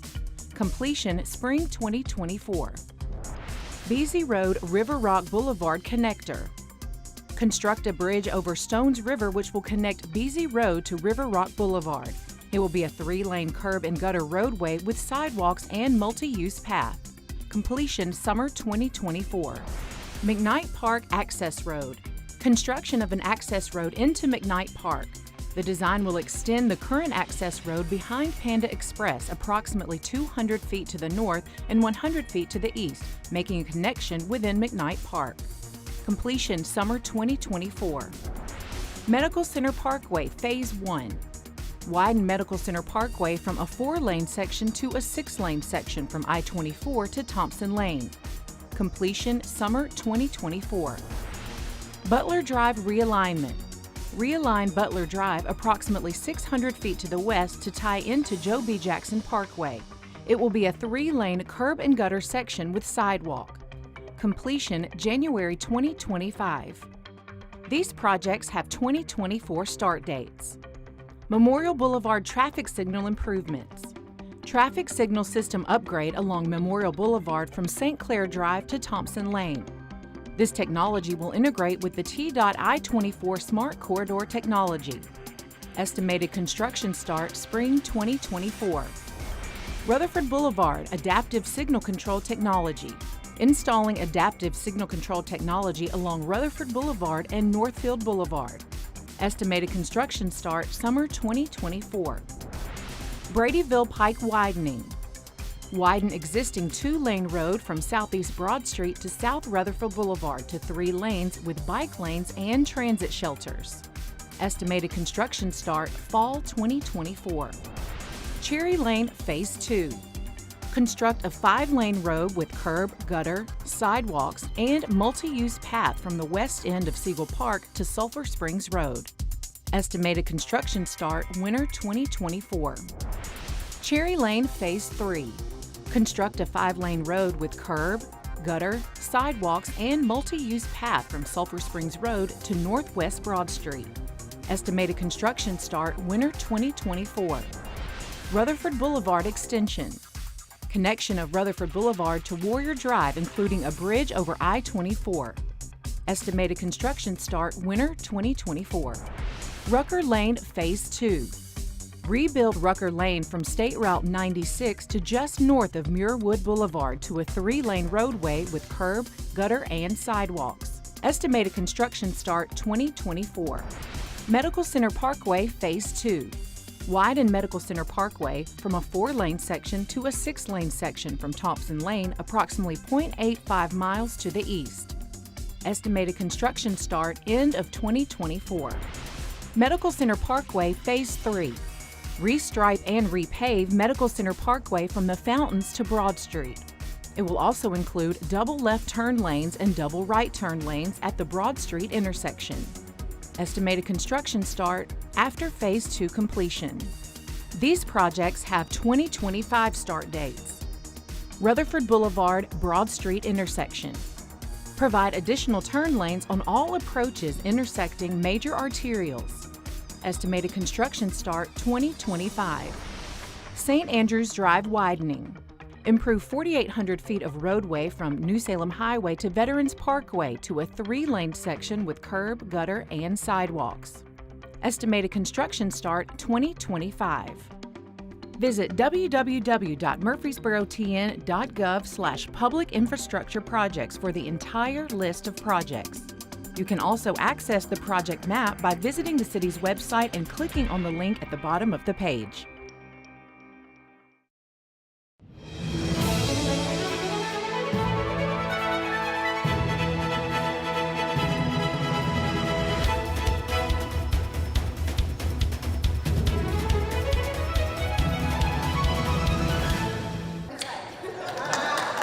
The VITA program is a great free resource for our community. Now through April 13th, Murfreesboro's Patterson Park Community Center is one of 3 Rutherford County in-person VITA locations. We are here today to kick off our 2024 VITA season, which is the Volunteer Income Tax Assistance Program. So families and households that are $76,000 or less, is what they earn for the year, they can get their taxes prepared for free by one of our trained volunteers. Residents can have their taxes prepared for free by a trained and certified volunteer so they are able to retain their refund and not have to pay tax prep fees. The United Way partners with the IRS and the Nashville Alliance for Financial Independence. It's really important for people to know that they should be able to keep 100% of their refund, especially if they fall in that income bracket. And so we really want people to be able to keep the money that they've earned and not go to a predatory lending place or something like that. Last year, this program filed 1,478 returns and over $1.6 million in refunds. There are several locations in Rutherford County, and you can sign up online. So the best way to get more information is to visit our website, yourlocaluw.org/VITA. You can schedule an appointment online. We have sites at Patterson Park Community Center, Smyrna Boys and Girls Club. We're doing some pop-ups at MTSU and Motlow, and also in Bedford County and Cannon County this year. You can also check online for what documents to bring and to schedule your appointment. For City TV, Michael Lynn White.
you want to serve your community by being the critical link for help and the hub for emergency services?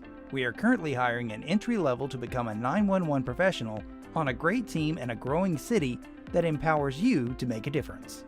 Murfreesboro Emergency Communications, through teamwork and dedication with integrity, aids the emergency service providers in protecting life and property.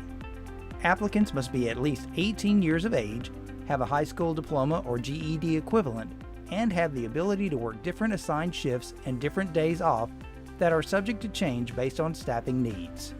Benefits include a 4-day work week, starting pay at $21.89 an hour, multiple training and professional development opportunities, potential for upward mobility into other positions with increased pay, and more. To apply for the Emergency Communications Specialist 1 position, visit www.murfreesborotn.gov/jobs. Grow with Murfreesboro Emergency Communications and be a part of our team.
searching for a job?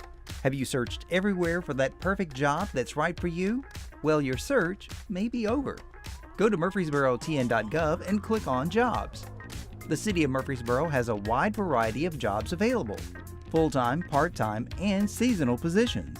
Benefits for full-time employees include medical, dental, vision, paid life insurance, a 401k plan, and more. Applying is easy, so give it a try. Again, go to murfreesborotn.gov, click on Jobs, and start a career with the City of Murfreesboro.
Are you looking for a new opportunity?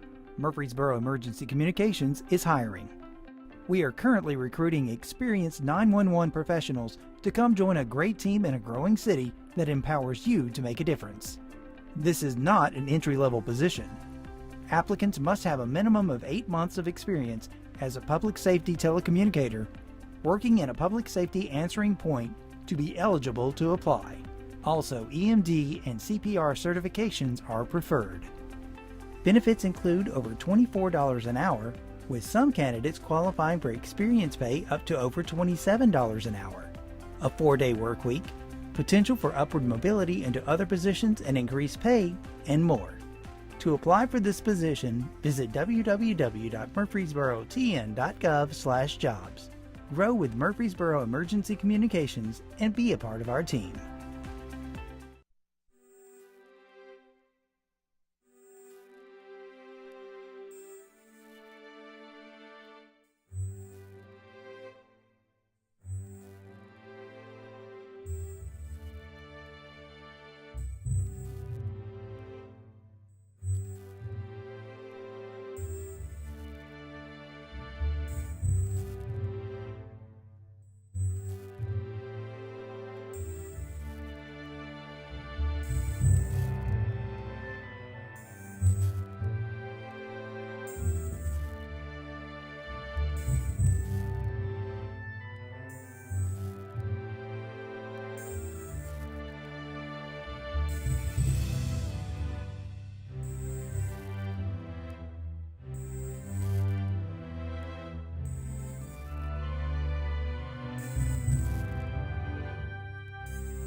This is litter.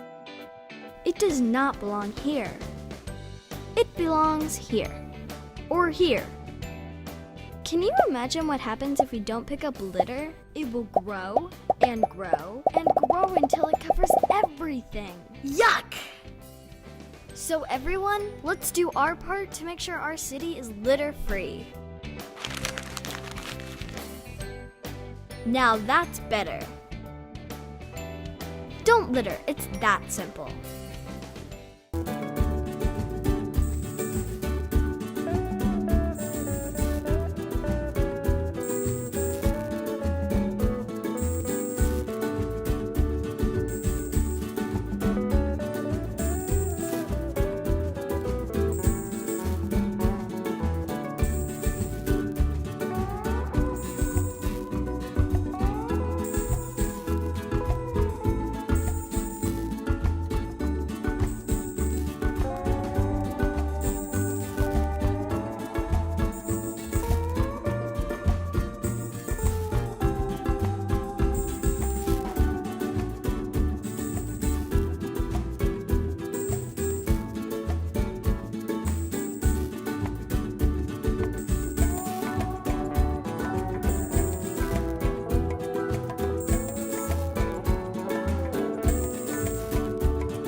It's me, your phone.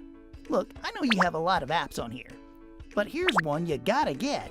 It's the new CityTV app. It's available for both Apple and Android mobile devices. That means you can watch CityTV programming live on the go, as well as past meetings and other special videos. Did I mention it's free? Just go to your device's app store and search Murfreesboro CityTV. Download it and start watching. It's just another great way to watch Murfreesboro CityTV. Okay, now you can go back to that solitaire app.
Do you listen to podcasts? You need to listen to The Insider, the official podcast for the city of Murfreesboro. You could also check out the city's public safety podcast called 10 Code. On The Insider, we talk road projects, events with Parks and Recreation, city news, and more. On 10 Code, we discuss how Murfreesboro Police, Murfreesboro Fire Rescue, and Murfreesboro Emergency Communications are keeping you safe. Two great podcasts from the city of Murfreesboro. Catch The Insider and 10 Code on Podbean, Spotify, Amazon Music Audible, Apple Podcasts, and Google Podcasts. Download and listen today.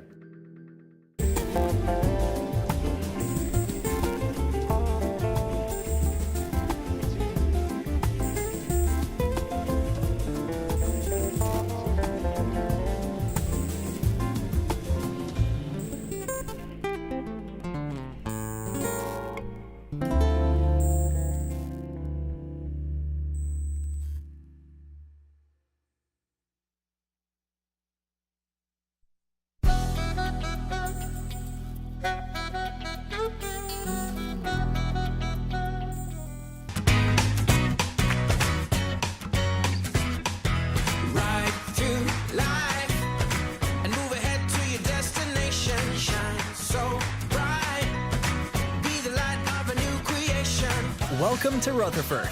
You found a thriving community centered in a top-tier location that provides access to big city amenities with small-town charm. Our residents enjoy a low cost of living, diversified economy, award-winning school districts, varied shopping and dining options, and beautiful scenery. This is a county where businesses expand, people grow, and families prosper. We're growing by over 20 people per day. 22 colleges are within a 45-minute drive. Our vibrant cities are filled with greenways, lakes, museums, and sports teams, and Rutherford County's central location places us within 1 day's commute of 50% of the U.S. population. Rutherford County also offers a low tax burden for businesses and families led by the lack of a state income tax. Our housing prices are among the lowest in Middle Tennessee, and our first-class public schools allow residents to benefit from the enduring value of living in a county focused on their success without burdensome costs. These advantages mean companies and their employees have more income to invest and enjoy. I mean, what's the point of working hard if you can't enjoy the rewards? Rutherford County offers you a place to delight in the adventures of your choosing. Enjoy sunny midday excursions along our gorgeous greenway systems, late-night bonfires with friends, or weekends of revelry amongst the nearby honky-tonks, neon lights, and major league sporting events. Housing the largest undergraduate institution in Middle Tennessee also means affordable access to collegiate-level athletics year-round. Marathons, golfing, boating, and indoor rock climbing are available for sports enthusiasts. Hundreds of choices for family or fine dining appeal to all taste buds. There's no shortage of shopping, concerts, or festivals either. Having fun in your new hometown is a breeze, and having fun in the next town over is pretty fun too. Our location, as we've mentioned, is top tier. Our locale also places you in the center of a talent development hub. 13 four-year universities, 4 two-year institutions, and 3 technical colleges producing immediate access to skilled talent are within a 40-mile radius of Rutherford County. Fostering solid partnerships between industry and education is our priority. Working through strategically selected industry councils has yielded a strong talent pipeline that starts in grade school and continues through higher education. Collaborating on classroom curriculum and standards, increasing career-focused education, boosting dual enrollment, and supporting Tennessee's free college initiatives are just a few ways we grow talent in Rutherford County. Rutherford County's advantage of access through a central location, affordability, and strategic workforce plan positions you, your business, and your staff to find success in the center of it all.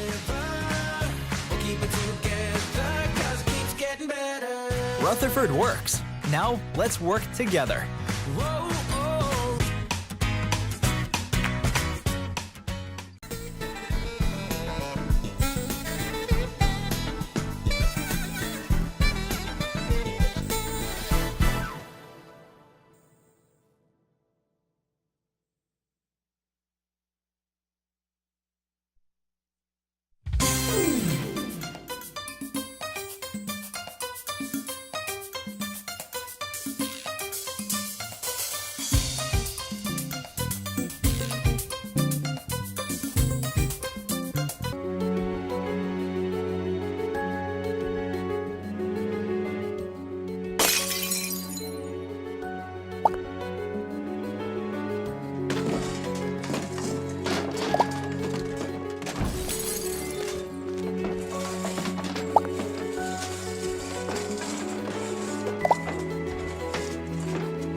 I'm Director Buddy Lewis of the Tennessee Highway Safety Office.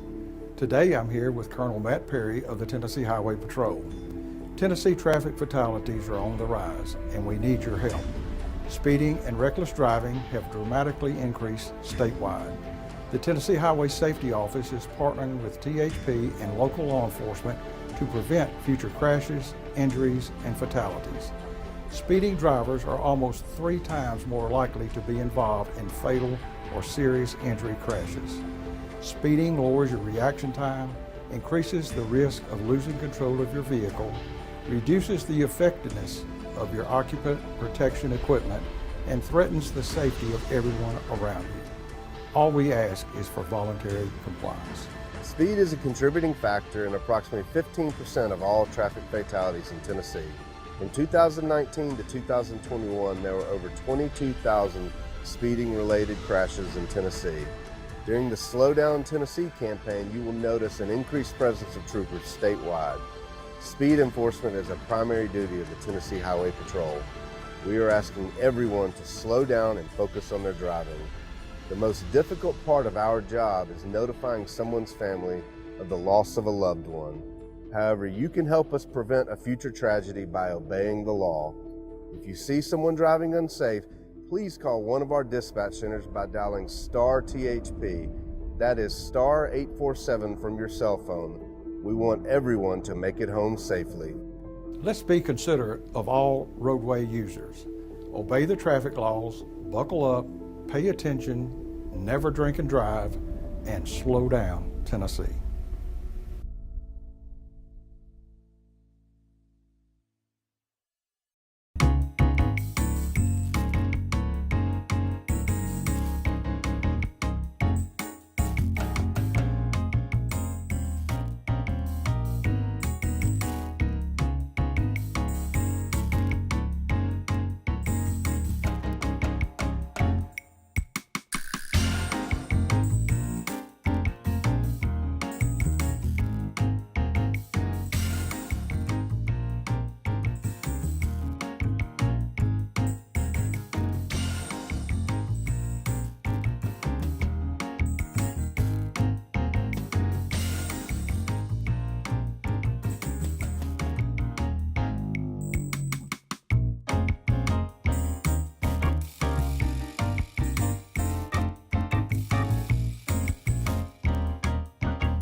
Watching City TV this way is okay, but you can also watch City TV on streaming devices such as Roku, Apple TV, and Amazon Fire TV.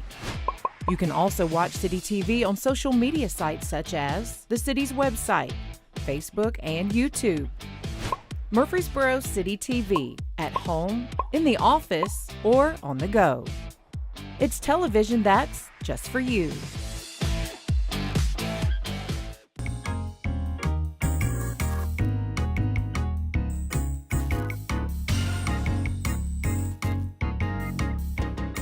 Hi, I'm Mayor Shane McFarland, and you're watching City TV, Murfreesboro's government channel. Thank you for watching.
We're gonna jump right in, but we're gonna recap a little bit. We'll kind of work through some of these slides. You know, I'm an archivist. My job is to keep the permanent records of Rutherford County government, which is paper. marriage licenses and wills and court records. So I laugh when technology doesn't work and we're stuck with paper. It's what I'm comfortable with. So I hope you're comfortable with not having something on the big screen. Let me start off with questions for you, a little background. How many of you have heard me lecture about African American history before? Like maybe here or at Patterson Center? You're Miss Randolph? I remember Miss Randolph. How many of you are from Murfreesboro or Rutherford County? Like native born? Okay, there's fewer and fewer of us. I say us, I claim, how many of you have been here, how many of you have been in Murfreesboro for 20, 30 years? Okay, a few more, okay. Where are y'all from? What are you doing here? You got lost, but you liked it and stayed, right? How many of you are from the South? Okay, all right, we got a problem now. I'm going to have to change my speech. No, I'm kidding you. Where y'all from originally? Africa. From Africa. Where were you born? Chicago. All right. Born and raised? Jamaica. You were born in Jamaica? That's awesome. How long have you been stateside? Since 1959. 59. Wow, that's amazing. Not so far, Missouri. Missouri. Yeah, you probably have better stories than we do. Missouri. Born in Alabama. In Alabama, okay. But you've been in Murfreesboro at least a little while, all of you, collectively. 5 years. 5 years, okay. How long have you been in Murfreesboro? 11 years, okay. All right, so some of us been here a while, and some of us are new, and that's all right. We all love Murfreesboro, that's good. We think we're the center of the state, literally, and we think we're the Mecca of the world. So we got it going on in Murfreesboro. A little background on me. So my name's John Lodel. Lodel is not a native name, it's Czechoslovakian. And so my dad's not from around here, but my mom was from Tennessee. And I was born and raised in Nashville for 20 years and came down to MTSU. And if you know anybody that if you went to MTSU or know anybody that went to MTSU, you know the story. You go to MTSU and you don't want to leave Murfreesboro, and that was me. I was one of those thousands that did that. And so, but I'm 43, so I've been here in Murfreesboro longer than I was in Nashville. So I just call Murfreesboro home now because I love it so much. And I've had the honor and privilege of learning local history of all capacities, and then in my adult life and professional life, being able to work with the county in the city to save that history, promote that history, and teach that history. So I've been director of the Rutherford County Archives for 11 years. The Archives building was built 11 years ago, part of county government, and I was honored and privileged to be able to accept the director position over there. But before that, I was director of an African American museum called Bradley Academy, which is on South Academy Street over here. I was the director of a historic house museum in Smyrna, and I've done some other things as well. I've done a lot of African American history, which is, I don't know if that's odd for a young white man, but it's something I fell into and fell in love with. The story on that's interesting. I took a trip down to the Deep South. Doesn't matter where, pick a town, I went. And I was enthralled with the whole, Gone with the Wind phenomena of these grand places. And they're gorgeous, they're pretty places. And you go to visit, and this was in I got to think for a second. This was probably around 1992, 93, 94, somewhere in the early 90s. And you were still getting, the stories have changed, 20 years later to encompass more, I think. But back 20 years ago, you were still getting that story you got from the 1930s or 1950s, 1960s, the white people that built the great white mansions, and you didn't get much more of that history than that, visiting these plantation sites.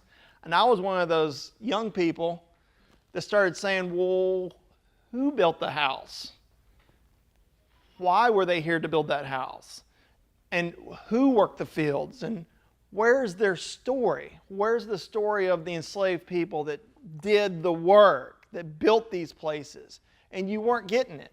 And so I started asking questions as a student. Why not? And I went looking for it. And the next thing I know, I get a master's degree and African American Studies, looking at the history of African Americans. And being here in Murfreesboro, I wrote a thesis looking at how people went from years of enslavement in Murfreesboro to years of freedom in Murfreesboro, trying to figure out how African Americans in Murfreesboro got their roots.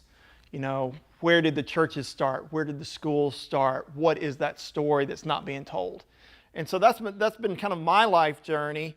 And along the way, I've met so many of you, and I've met people like Dr. George Smith. Von Schell is now running Bradley Academy Museum for the city, working with her recently. And it's a beautiful story that's still not told enough. So when Brenda gives me the opportunity to come here and speak to fine folks like yourselves about history and heritage, and specifically today African American history and heritage and genealogy, I'm honored and privileged because my roots are not necessarily the same as your roots, and I'm not even from Murfreesboro. So I love diving into it and helping people find their history and roots. And that's where this all started, right? I was walking out the door this morning with Alex Haley's Roots book. You know, it's this thick, right? At the top of my stack of the books, I was like, I'll leave a book behind. And I grabbed Alex Haley, unfortunately, and put him off the stack because I was about to drop him. But, you know, Alex Haley, Roots, 1970s, really kicked off a phenomenon. Y'all know this, of African-American research and history, trying to find those roots, as his book was entitled. And in more recent years, other people have done similar things. I hate the word slaves, but it's on the title of the book. Slaves in the Family is a phenomenal book. If you never read it, it was written by Edward Ball, published, I think, in 1999, 2000. And a similar book that's even better and a lot shorter read if you don't like read books. I'll pass these around. Dorothy Sproul Redford wrote an amazing book. Just a little background information. Edward Ball is a Caucasian white gentleman. He's not even a historian. He's a journalist, was a journalist by trade. And he found out that his family owned one of those plantations in South Carolina that enslaved hundreds, big plantation, hundreds of people. And as he was growing up in the South, and there again, he posted the book in 1990, and I think he was about 40, not 50 years old. So he was born maybe in the 50s, early 60s. And as he's asking his grandparents, you know, tell me the whole story, they didn't want to share that story. So he went digging for it, you know, 400 pages worth, all very similar to Alex Haley, not as phenomenal as Alex Haley's work, but similar. And he started looking for stories in history and trying to link families to places. And it is a good read. Dorothy Sproul Redford, similar, but she is African American. Same story. She kicks off this book talking about the Alex Haley phenomena. She was in her early 20s when Roots came on TV. Was it 1977, 78? I can't remember now. And she said, well, what are my roots? And she went digging for those roots. And she traced her roots to a plantation called Somerset in North Carolina. And she started her research in the late 70s, as maybe some of y'all have, or similar to what y'all have done, where you went to the local library, started looking, and started talking to people at family reunions, started talking to your grandparents, those kind of things, with lots and lots of questions. And she ended up by the 1990s tracing her roots, her family, her part of her enslaved family, to a plantation in Somerset, North Carolina, and found out it was a state park.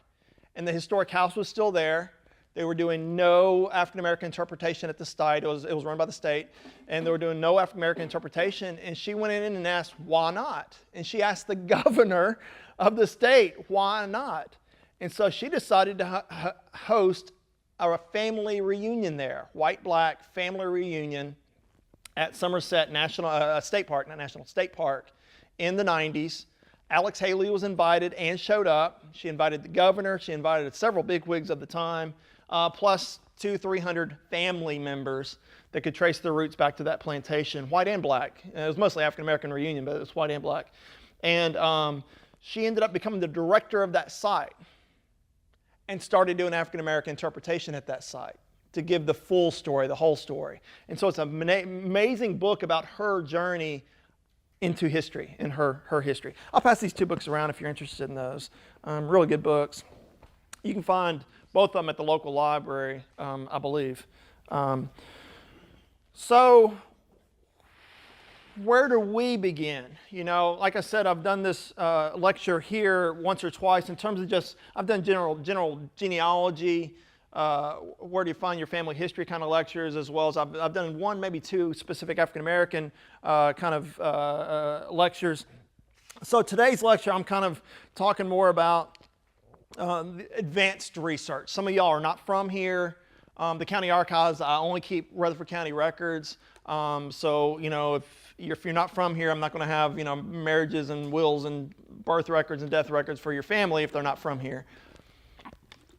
So I did encompass the idea that, you know, we're going to make this, I don't know, give examples out of Murfreesboro, but, you know, they're models that can be taken elsewhere, things you can look for wherever you're from, and try to help find those roots. How many of you have done some level of your family history and genealogy?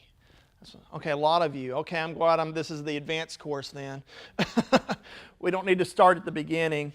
Y'all have copies of the slides. You don't have to follow along, but if you want to, you can. The first slide is all of our contact information. The first few slides are just a real quick recap, as some of y'all don't know me. The mission statement of the county, I'm part of county government.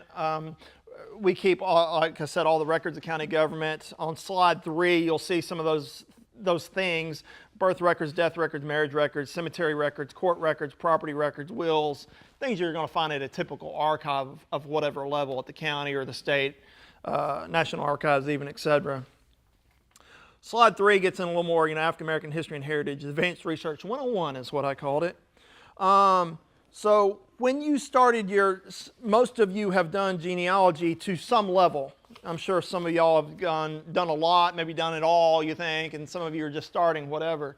So a quick recap of the basics. You've done this, you know to do this. You know, genealogy, family history, it's just about names and dates. You know, that's all you have to worry about. It's your parents, your grandparents, their grandparents, as far back as you can go. And that's the fun and that's the adventure. How far back can we go? So, you know, it's all about names and dates. That's what history is, events. But names and dates for your family histories. Names and dates, names and dates. So you always, you know, want to ask those questions. And, you know, when I tell people, they come to the archives or I'm out lecturing somewhere, and they're like, you know, where do I start? And I was like, well, you start with you, and then you write down your parents, and then you go back as far as you can. And when you do that, as far as like what I remember, what you remember, then you start asking the older folks in your family. You know, start calling the grandparents, start calling the great aunts, calling whoever is still around that you can call and talk to, and start writing down those events. You know, names, who married who. Do you remember when they got married? You know, when was Uncle Bobby born? You know, and who did he marry? And what were the names of his kids? You know, great Uncle Bob's kids. You know, those kind of stories that you write that stuff down. Write that stuff down. So it's a big mathematical equation. You know, it's a big puzzle, a family tree. You know, just names and dates, right? Pretty basic stuff. So I always do a quick list. You know, have you, you know, oral histories and stories from the family that, you know, record the names and dates of life events. After you have those names and dates, I always tell people, I didn't bring a copy, go to the census records. You get so much information off a census record. So go to the census records. I have a copy later in the slides. But census records have been taken every 10, just like today, census records have been taken every 10 years in North America since technically 1790. It got better 1800, 1810. And Tennessee wasn't even here in 1790, by the way. So census records have been around a long time, even before our state was formed. So the federal government's way of knowing who's in America, something who to tax, really, but there's other reasons also, has been going on every decade since 1790. That's a long time. Now, they only release census records for us to view every 70 some odd years, and that's to protect, today, what we call identity theft today, because there is so much information on there. You don't want, you know, throw it all out there. From a few years ago, the 2010 census that, oh, I know where you live, and I know where you work, and how much money you make, and I know your social security number, and all those kind of questions, whatever they ask. So they do release them every 70 years. If you do the math, most people have passed away, you know, at 70 years later, and so they release them then. It's kind of funny. My parents are still alive. and well. They're 80 and 82 years old. And when they released the 1940 census a few years ago, they're old enough to be on the census. And I told my parents that, and they're like, that's not exciting for us, that they're old enough to be on a census record that's now archived and released to the world. So I thought it was exciting to see my parents on the census record, and they didn't think it was exciting because that means they were older. So I had to take that, carefully, tread lightly, grain of salt kind of thing. So the easiest way, you can get census records anywhere. Some of y'all have been doing genealogy, including myself, before the internet phenomena. And so we had to go to the library, look on microfilm at the census records. So most libraries have the old census records on microfilm. Most of y'all this day and age are familiar with Ancestry.com. But you have to pay for a subscription. Most libraries have a quote-unquote free subscription, a place that you can sit down and use their subscription. I know Linebaugh Library, our main library, has that. I think it may be time for 30 minutes at a time during their busy times. But you can go to most, in some local archives. I happen to have an Ancestry.com account. Just this past year, we added one for patrons, so y'all can come to the archives and use ours if you wanted to. But you can sit down at most local libraries and get onto Ancestry.com and get access to those census records. How many of you have used Ancestry.com or had somebody help you use Ancestry.com?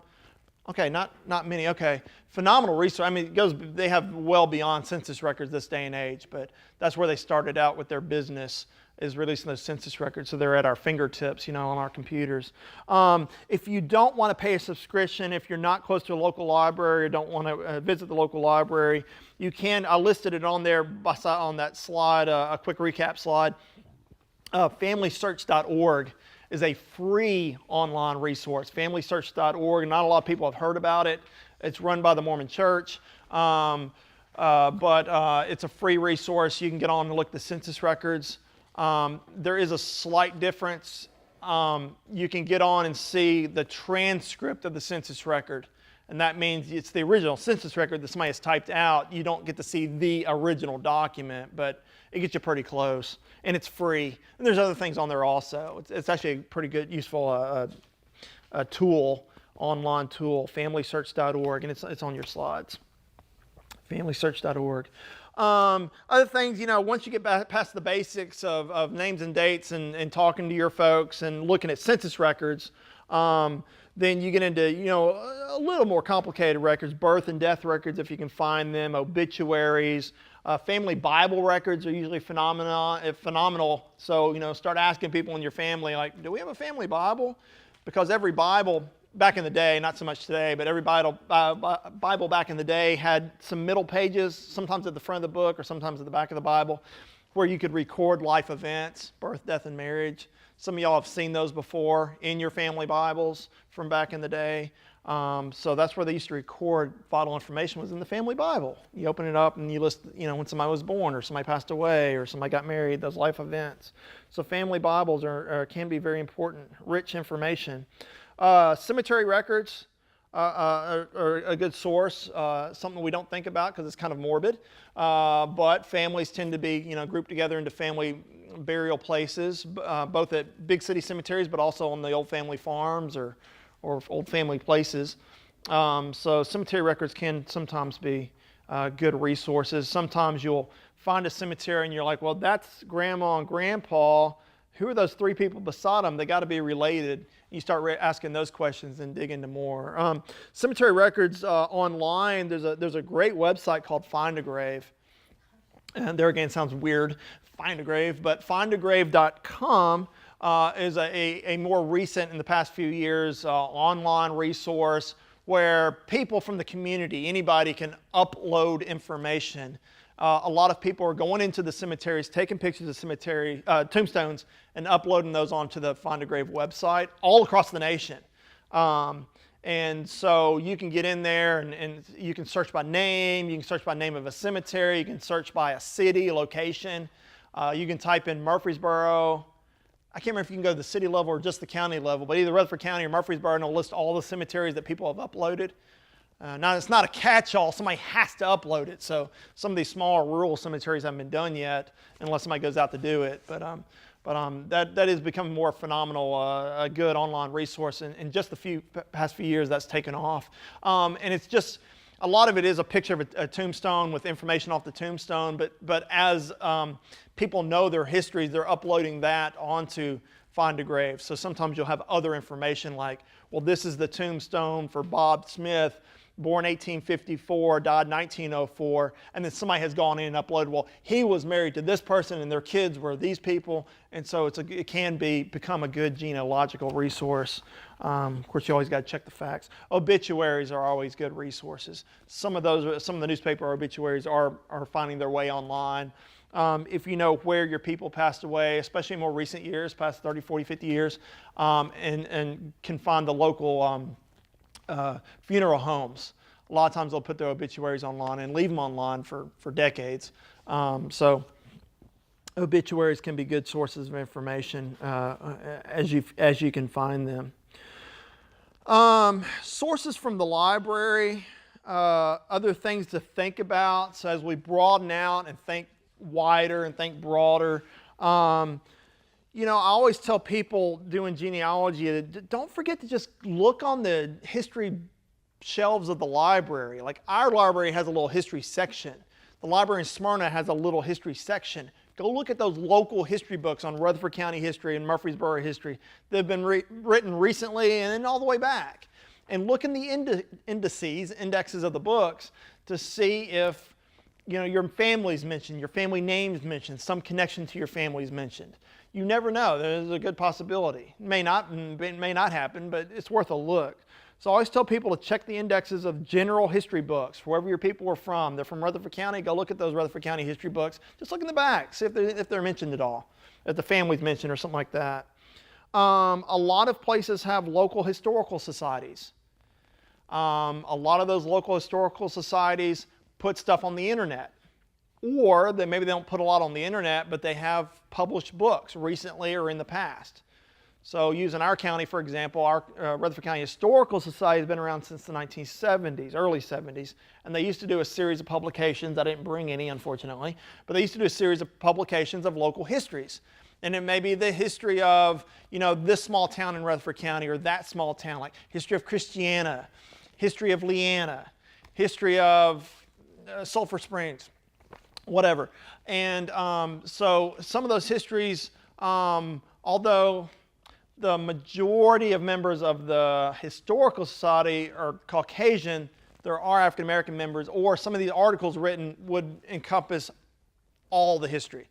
So sometimes you pick up on blurbs of African American community development in this neck of the woods of Rutherford County. So it's worth looking at. Feel free to come on in, sit wherever. So don't forget to look at your local historical society publications from wherever you are. Find out if there are any, or a local historical site, a website.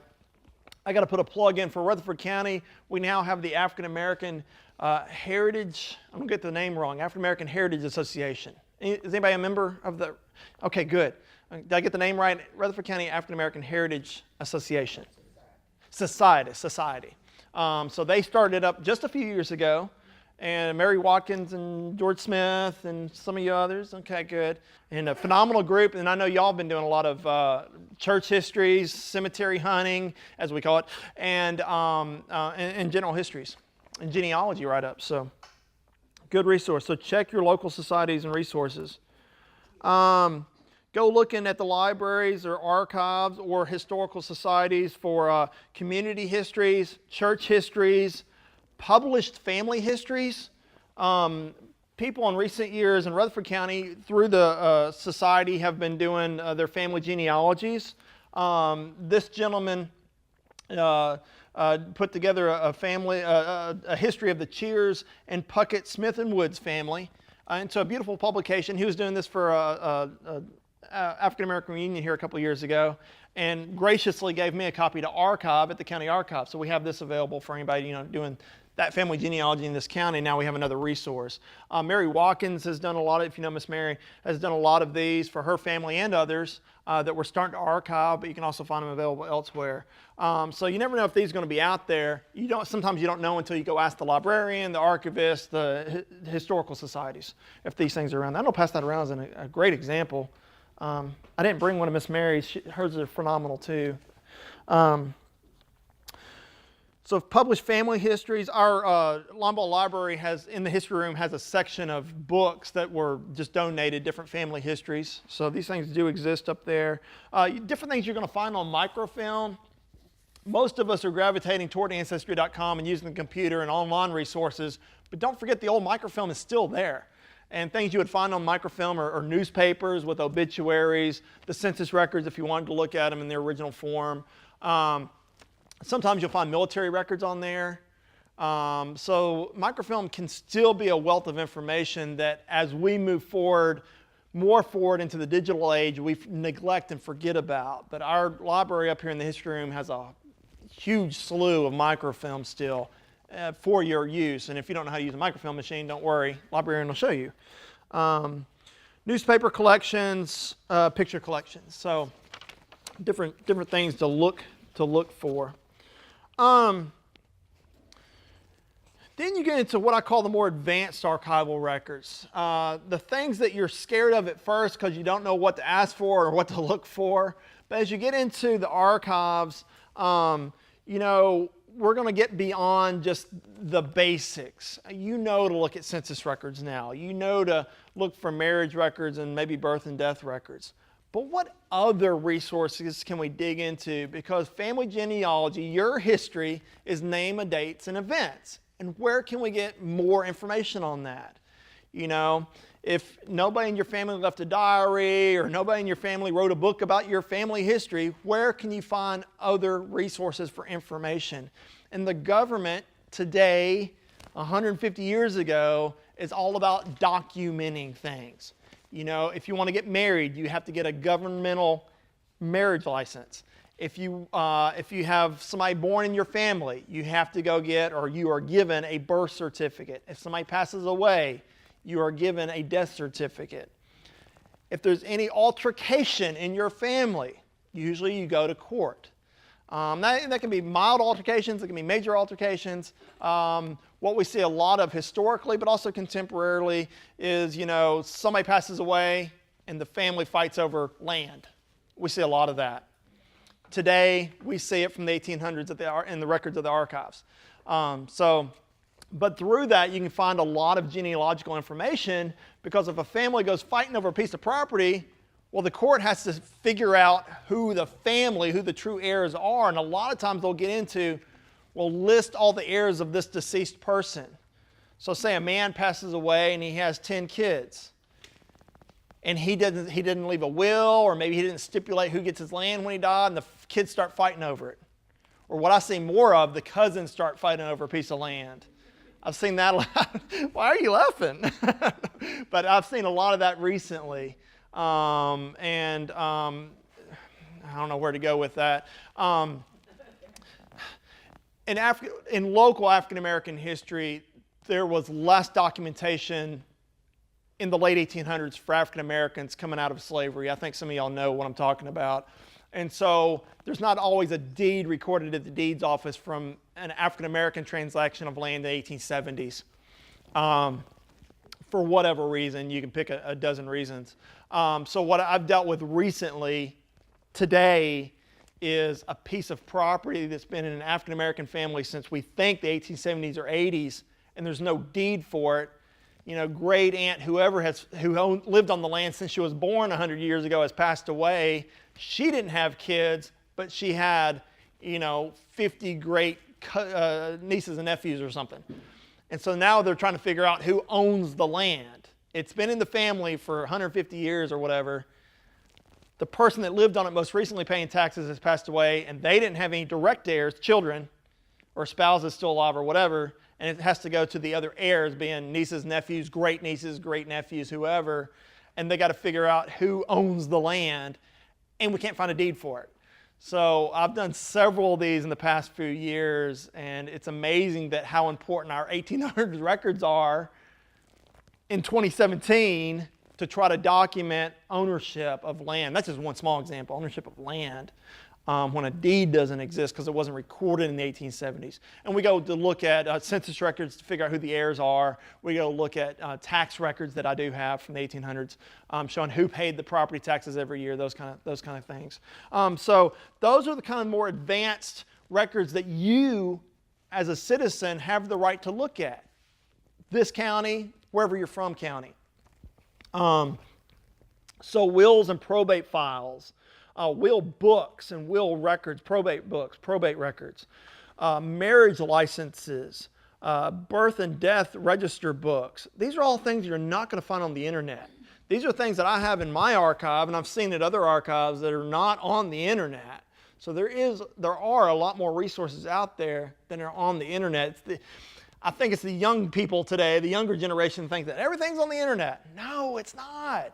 So be sure to try to visit if you can, or at least call or email your local archives, wherever you're from. If you're into your family history and you're not from here, be sure to reach out to your local librarians. Do they have a history room? What's in it? And is there a county archives in that area? At least every state has a state archives, but a lot of counties have a county archives. So reach out to those folks, kind of figure out what they have, and start asking them questions.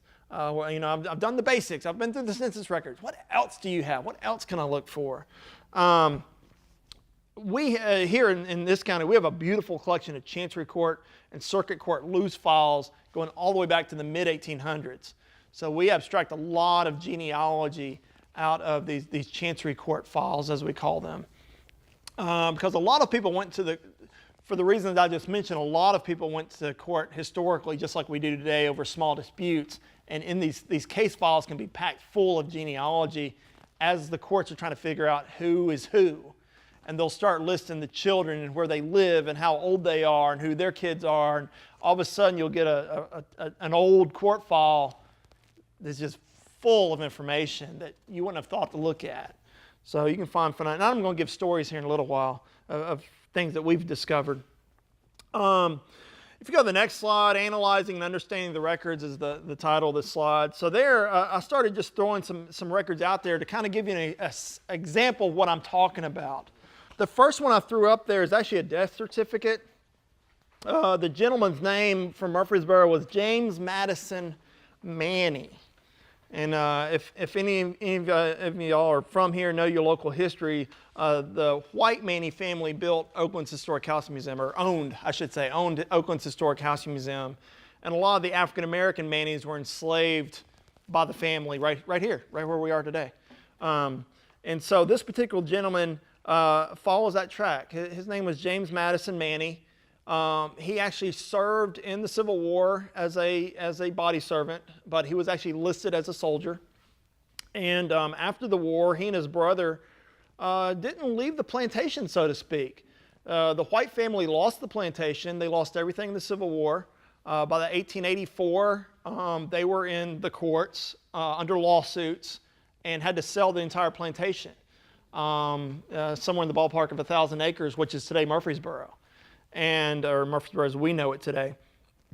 And some of the former enslaved people off of Oakland's mansion, Oakland's plantation, didn't go anywhere. They stayed put. So today, if you drive up North Manny Avenue from, say, East Main Street up North Manny Avenue, that's the old driveway. It's a straight shot literally to the front door of Oakland's.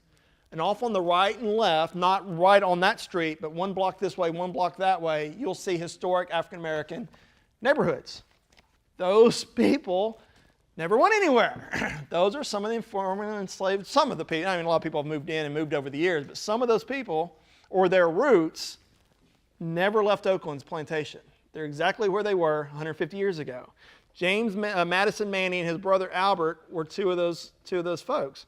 They didn't go anywhere. James Madison passed away 1932. So a death certificate, just one example of what you need to be looking for, is packed full of information. All of a sudden, I have a name of the guy I'm researching, James Manny. I know exactly his death date, month, date, year. April 24, 32. I also have his birth date on here.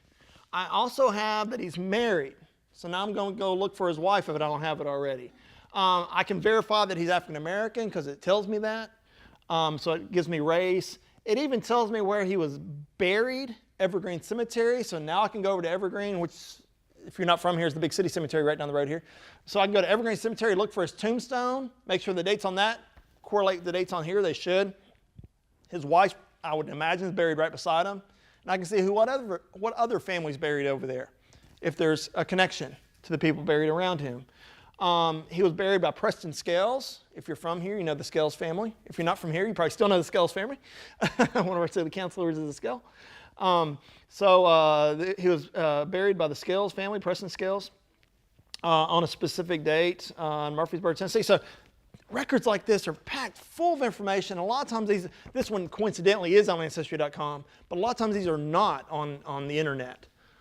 So wherever you're from, wherever you're looking, wherever you're going, check your local libraries. Is there a county archive? Check it out. If there's not a county archive, there's always a state archives. And they have most of the county records also on microfilm or in book form. So go check them out. You never know what you're going to find. The next record I threw on here just as a sample is a will. So the same gentleman, James Manny, happened to leave a will. If you're in the South, you know the history of Jim Crow South. We won't go into details. You already know it. But it's very rare for an African American or women in general, white, black, other, to leave a will late 1800s, early 1900s. And James Manny was one of those African American men that left a will. So this is actually a very phenomenal, rare record due to the nature of the times.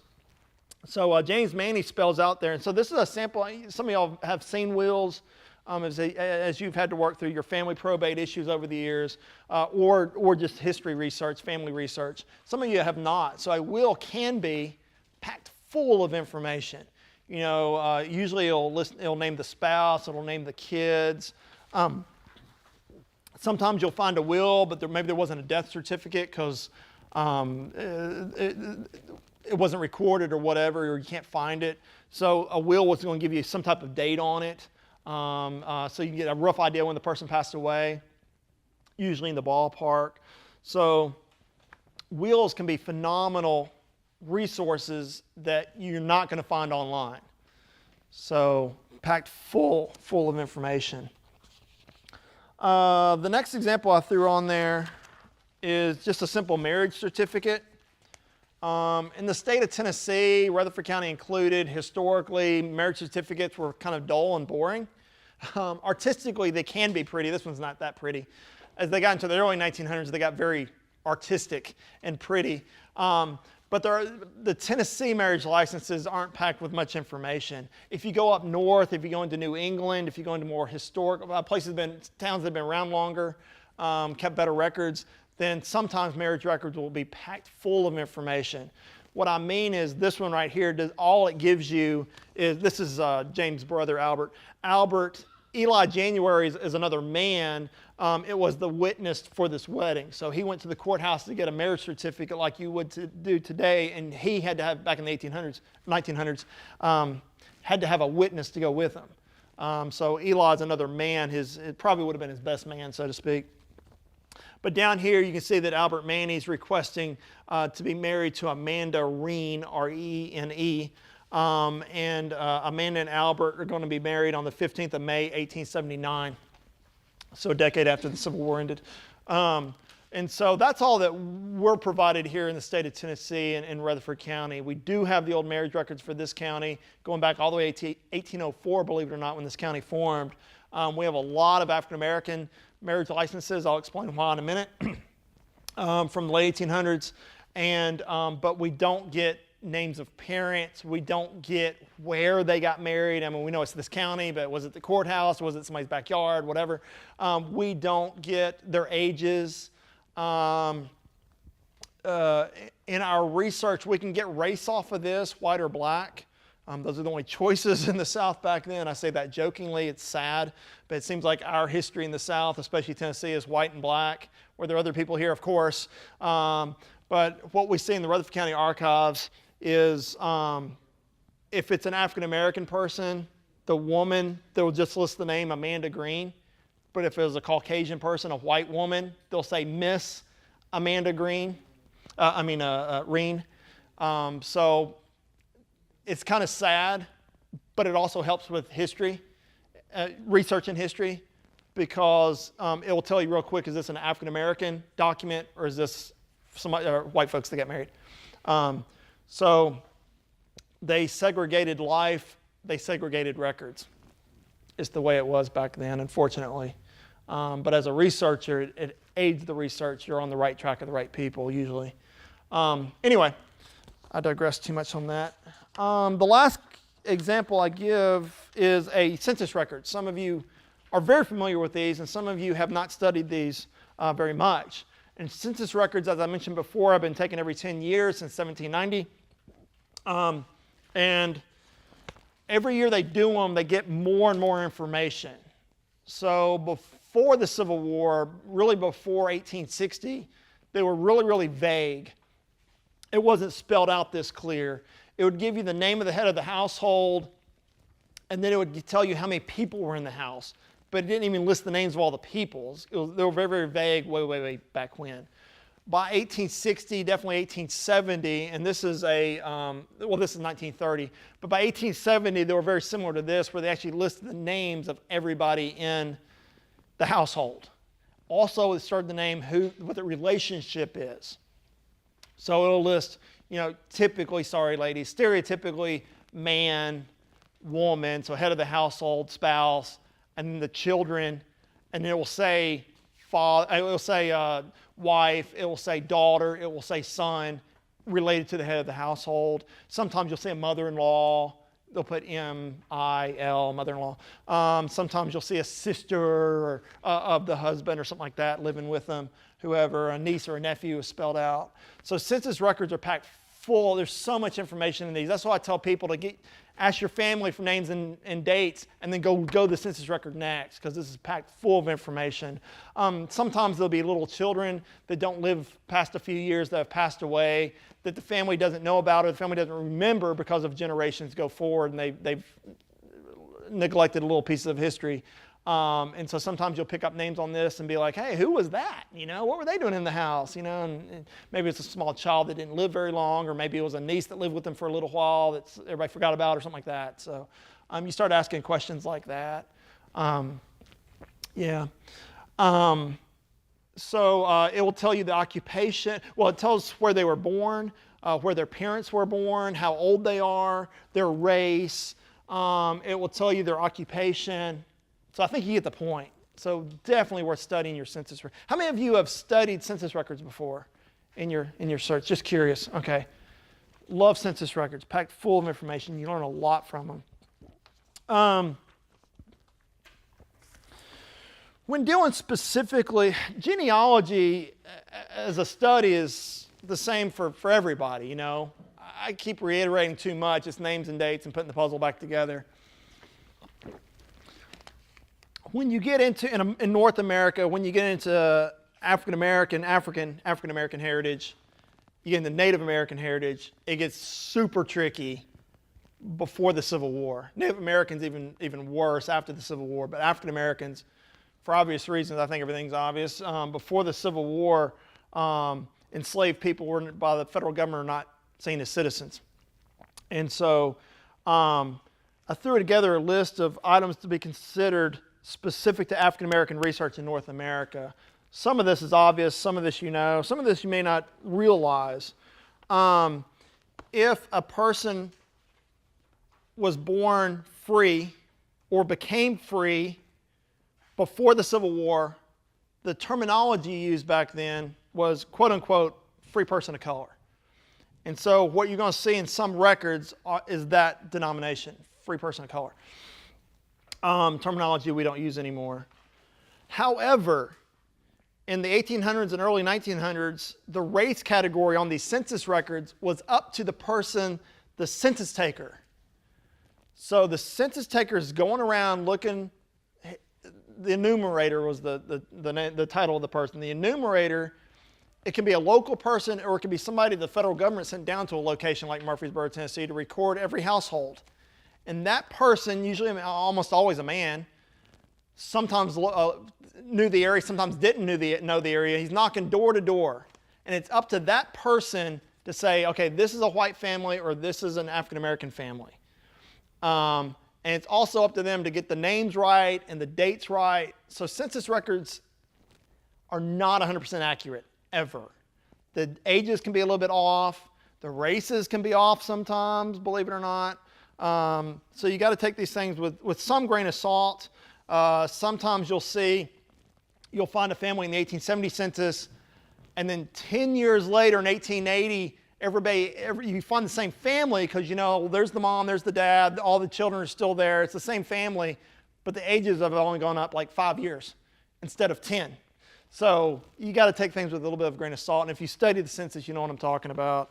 Another word they used back then that we do not use today, I listed there on the slide, the term mulatto, which referenced persons of mixed heritage or light complexion, left to the discretion of the enumerator. So getting into census records can be tricky. Enslaved persons in Tennessee were not set free by the Emancipation Proclamation. Did y'all know that? Okay, why not? The answer's right in front of you. So Emancipation Proclamation passes January 1st, 1863. It was only for enslaved persons in states of rebellion.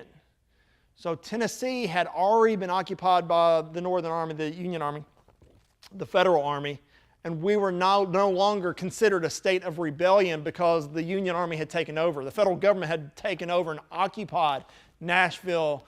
There were literally days away from occupying Murfreesboro. Memphis has already fallen, etc. So the Emancipation Proclamation did not apply to all enslaved people. It did not apply to the enslaved people of Tennessee, if your roots are from here. So that's something to be thought about, and I'll tell you why in a little while.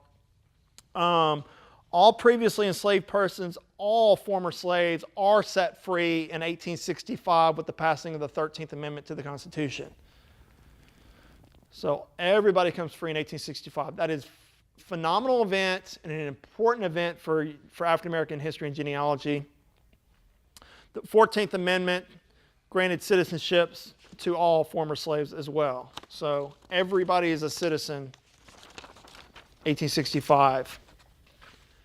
Some of y'all have heard the rumor, the myth, the stories, read about it, studied it, the Freedmen's Bureau. The Freedmen's Bureau was formed by the federal government, the Union side of the war, very late in the war.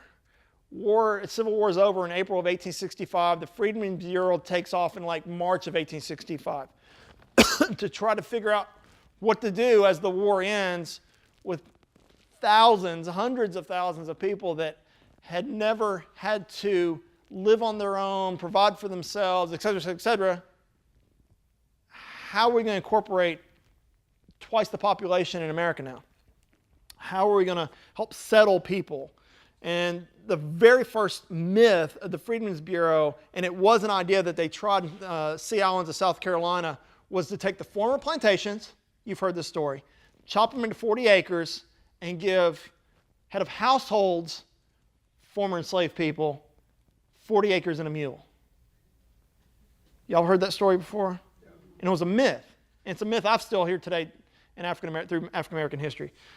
It was a myth. It didn't work. They did try it as a pilot program, Sea Island, South Carolina. They quickly realized it wasn't going to work. It's just too phenomenal of a task. It's the government.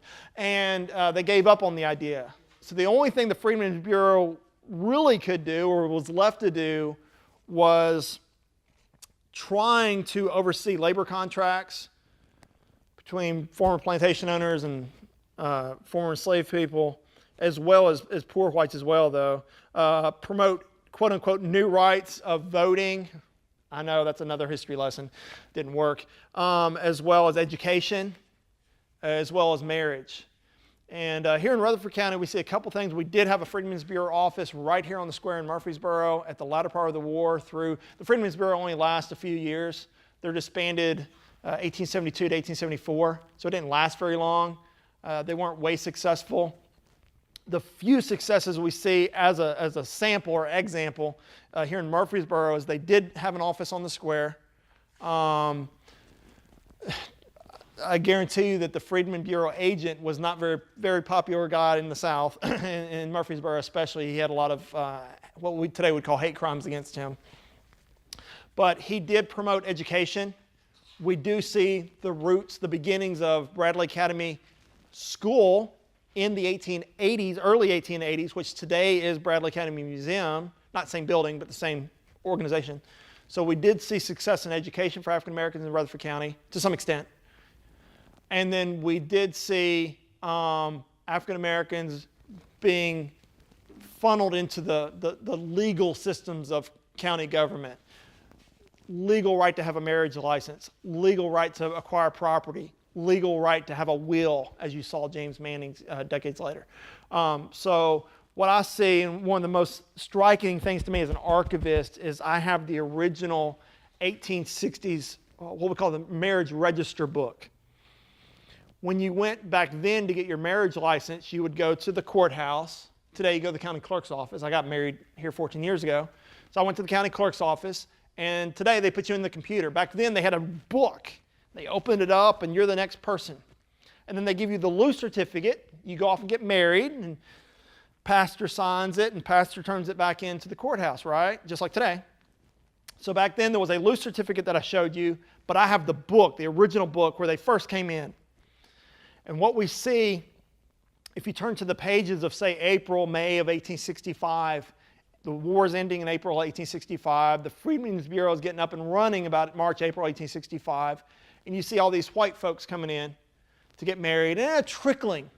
You'll have a whole page, 50 people on a page, 50 couples on a page, maybe one African American on this page. And by June, 1 or 2, and by July, 3 or 4, and then in August, I can only imagine our Freedmen's Bureau agent with a megaphone on the corner of the courthouse screaming, "Y'all can get married legally," because all of a sudden you turn the page in our Rutherford County book, August 1865, and it's nothing but African Americans. 50 couples to a page, pages and pages and pages, with an occasional white couple getting married.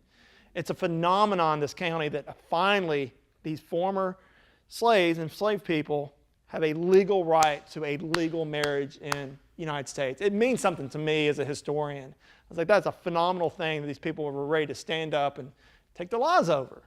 So it's a phenomenal thing. And that's when we start picking up records on African Americans. That marriage license would have been the first time a formerly enslaved person was asked what their last name was. It's phenomenal if you think about it. What is your last name? Because a lot of enslaved people didn't have a last name, at least not one that was written down, recorded. And so all of a sudden you have a last name. Then what happens, phenomenal piece of American history, is the 1870 census comes up. The 1870 census, if you think about it, they're taken every 10 years. There was one in 1860, the next one's 1870. It's the first time hundreds of thousands of citizens are going to be added to the census rolls, and they're going to be asked, what's your last name?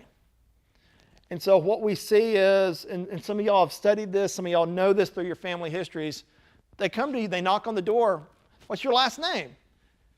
And some former enslaved people have never thought about this, and so they pick a name, white, green, black, whatever. Some African Americans did take the name of former masters. There's been books written about that. So we do have African Americans with the last name Manny that owned Oakland's plantation. Murfree, the Murfree family that the city's named after. So you do see a lot of crossing over of names between historic black families, historic white families for that reason. But then you see new names pop up as well. You know, kind of depended.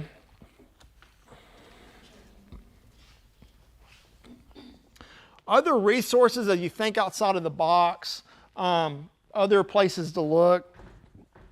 Freedmen's Bureau records. Like I said, there was a Freedmen's Bureau. It was only in existence for roughly 7-8 years, but they had to keep everything documented.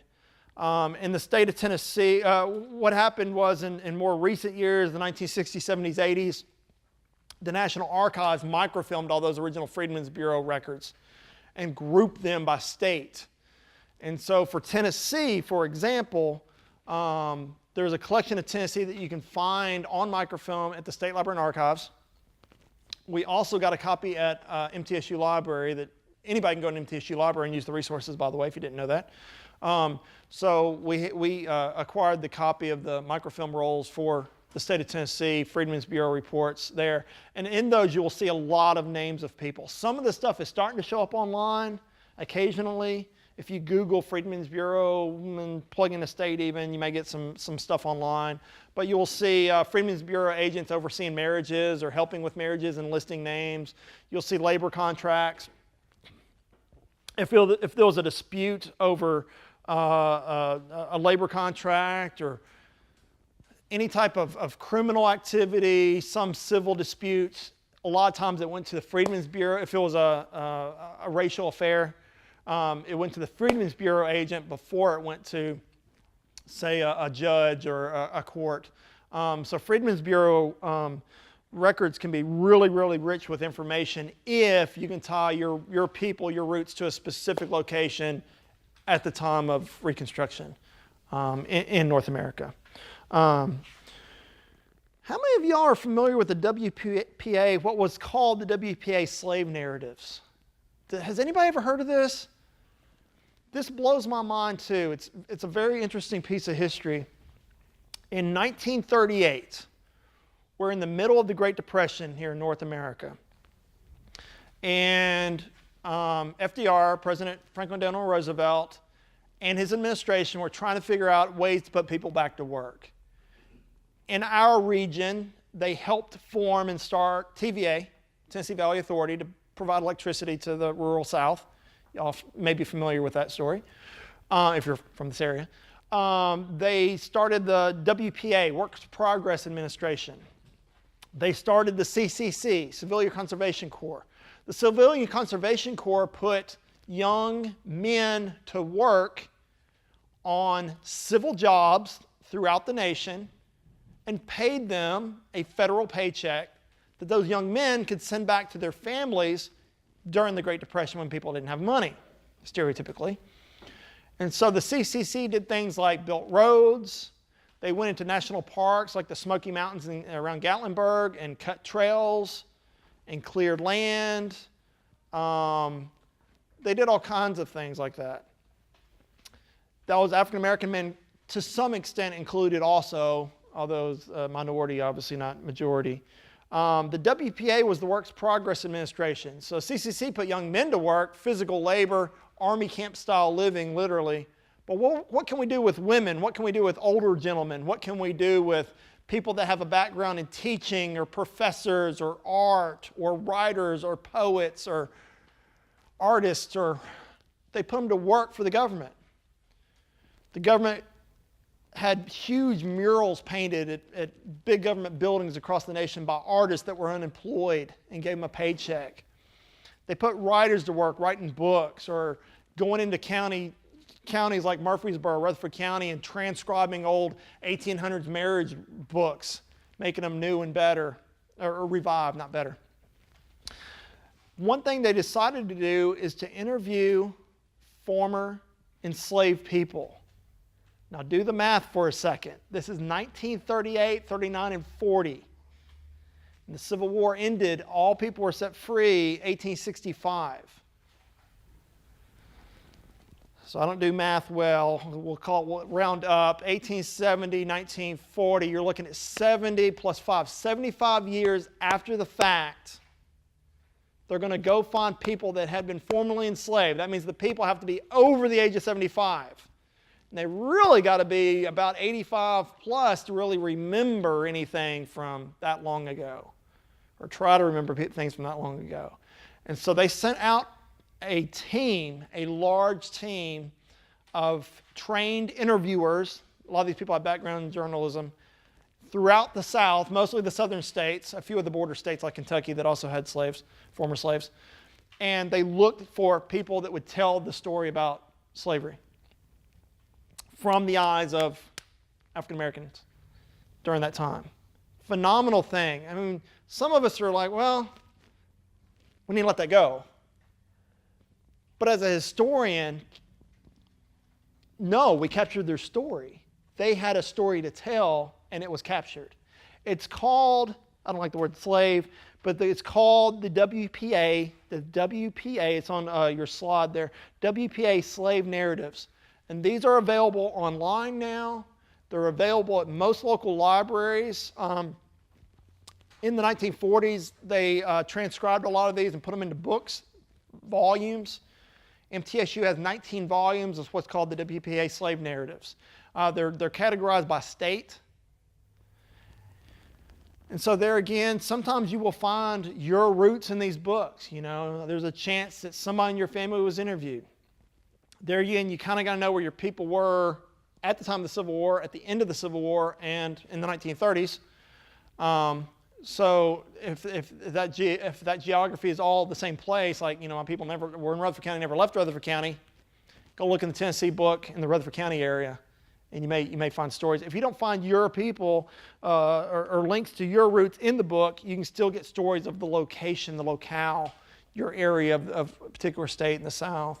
So it is a phenomenal resource, interesting resource nonetheless. And last but not least, and then I'll maybe share some stories or answer questions. Last but not least, we put together a list of links, online resources. Somebody said, do you have anything other than Tennessee? Because that's all we're talking about today. Well, here you go. We have a resource that's very wide. Some of these are nationwide, some of these are worldwide. There's been a lot of initiative in the past decade, more or less, to record more African American history and heritage. African and African American history and heritage. So here's a list of online resources. I don't endorse any of these. I've used some of them, but they're out there and they may be of value. You'll have to investigate yourself. Everything from just a website called American Ancestors, which does a lot with African American research. There's the Freedmen's Bureau online. By the way, I was talking about it and I realized it's right there in front of me. There's an Afro-American Historical and Genealogical Society that's nationwide that you can plug into. So you can kind of read some of those other ones. I don't know if I see it right in front of my face. It's probably on here. I know there was a movement to record African American cemeteries nationwide. That's aside from the Find a Grave website. So, et cetera, et cetera. I see the North American Slave Narratives right there. So that links to the WPA Slave Narratives.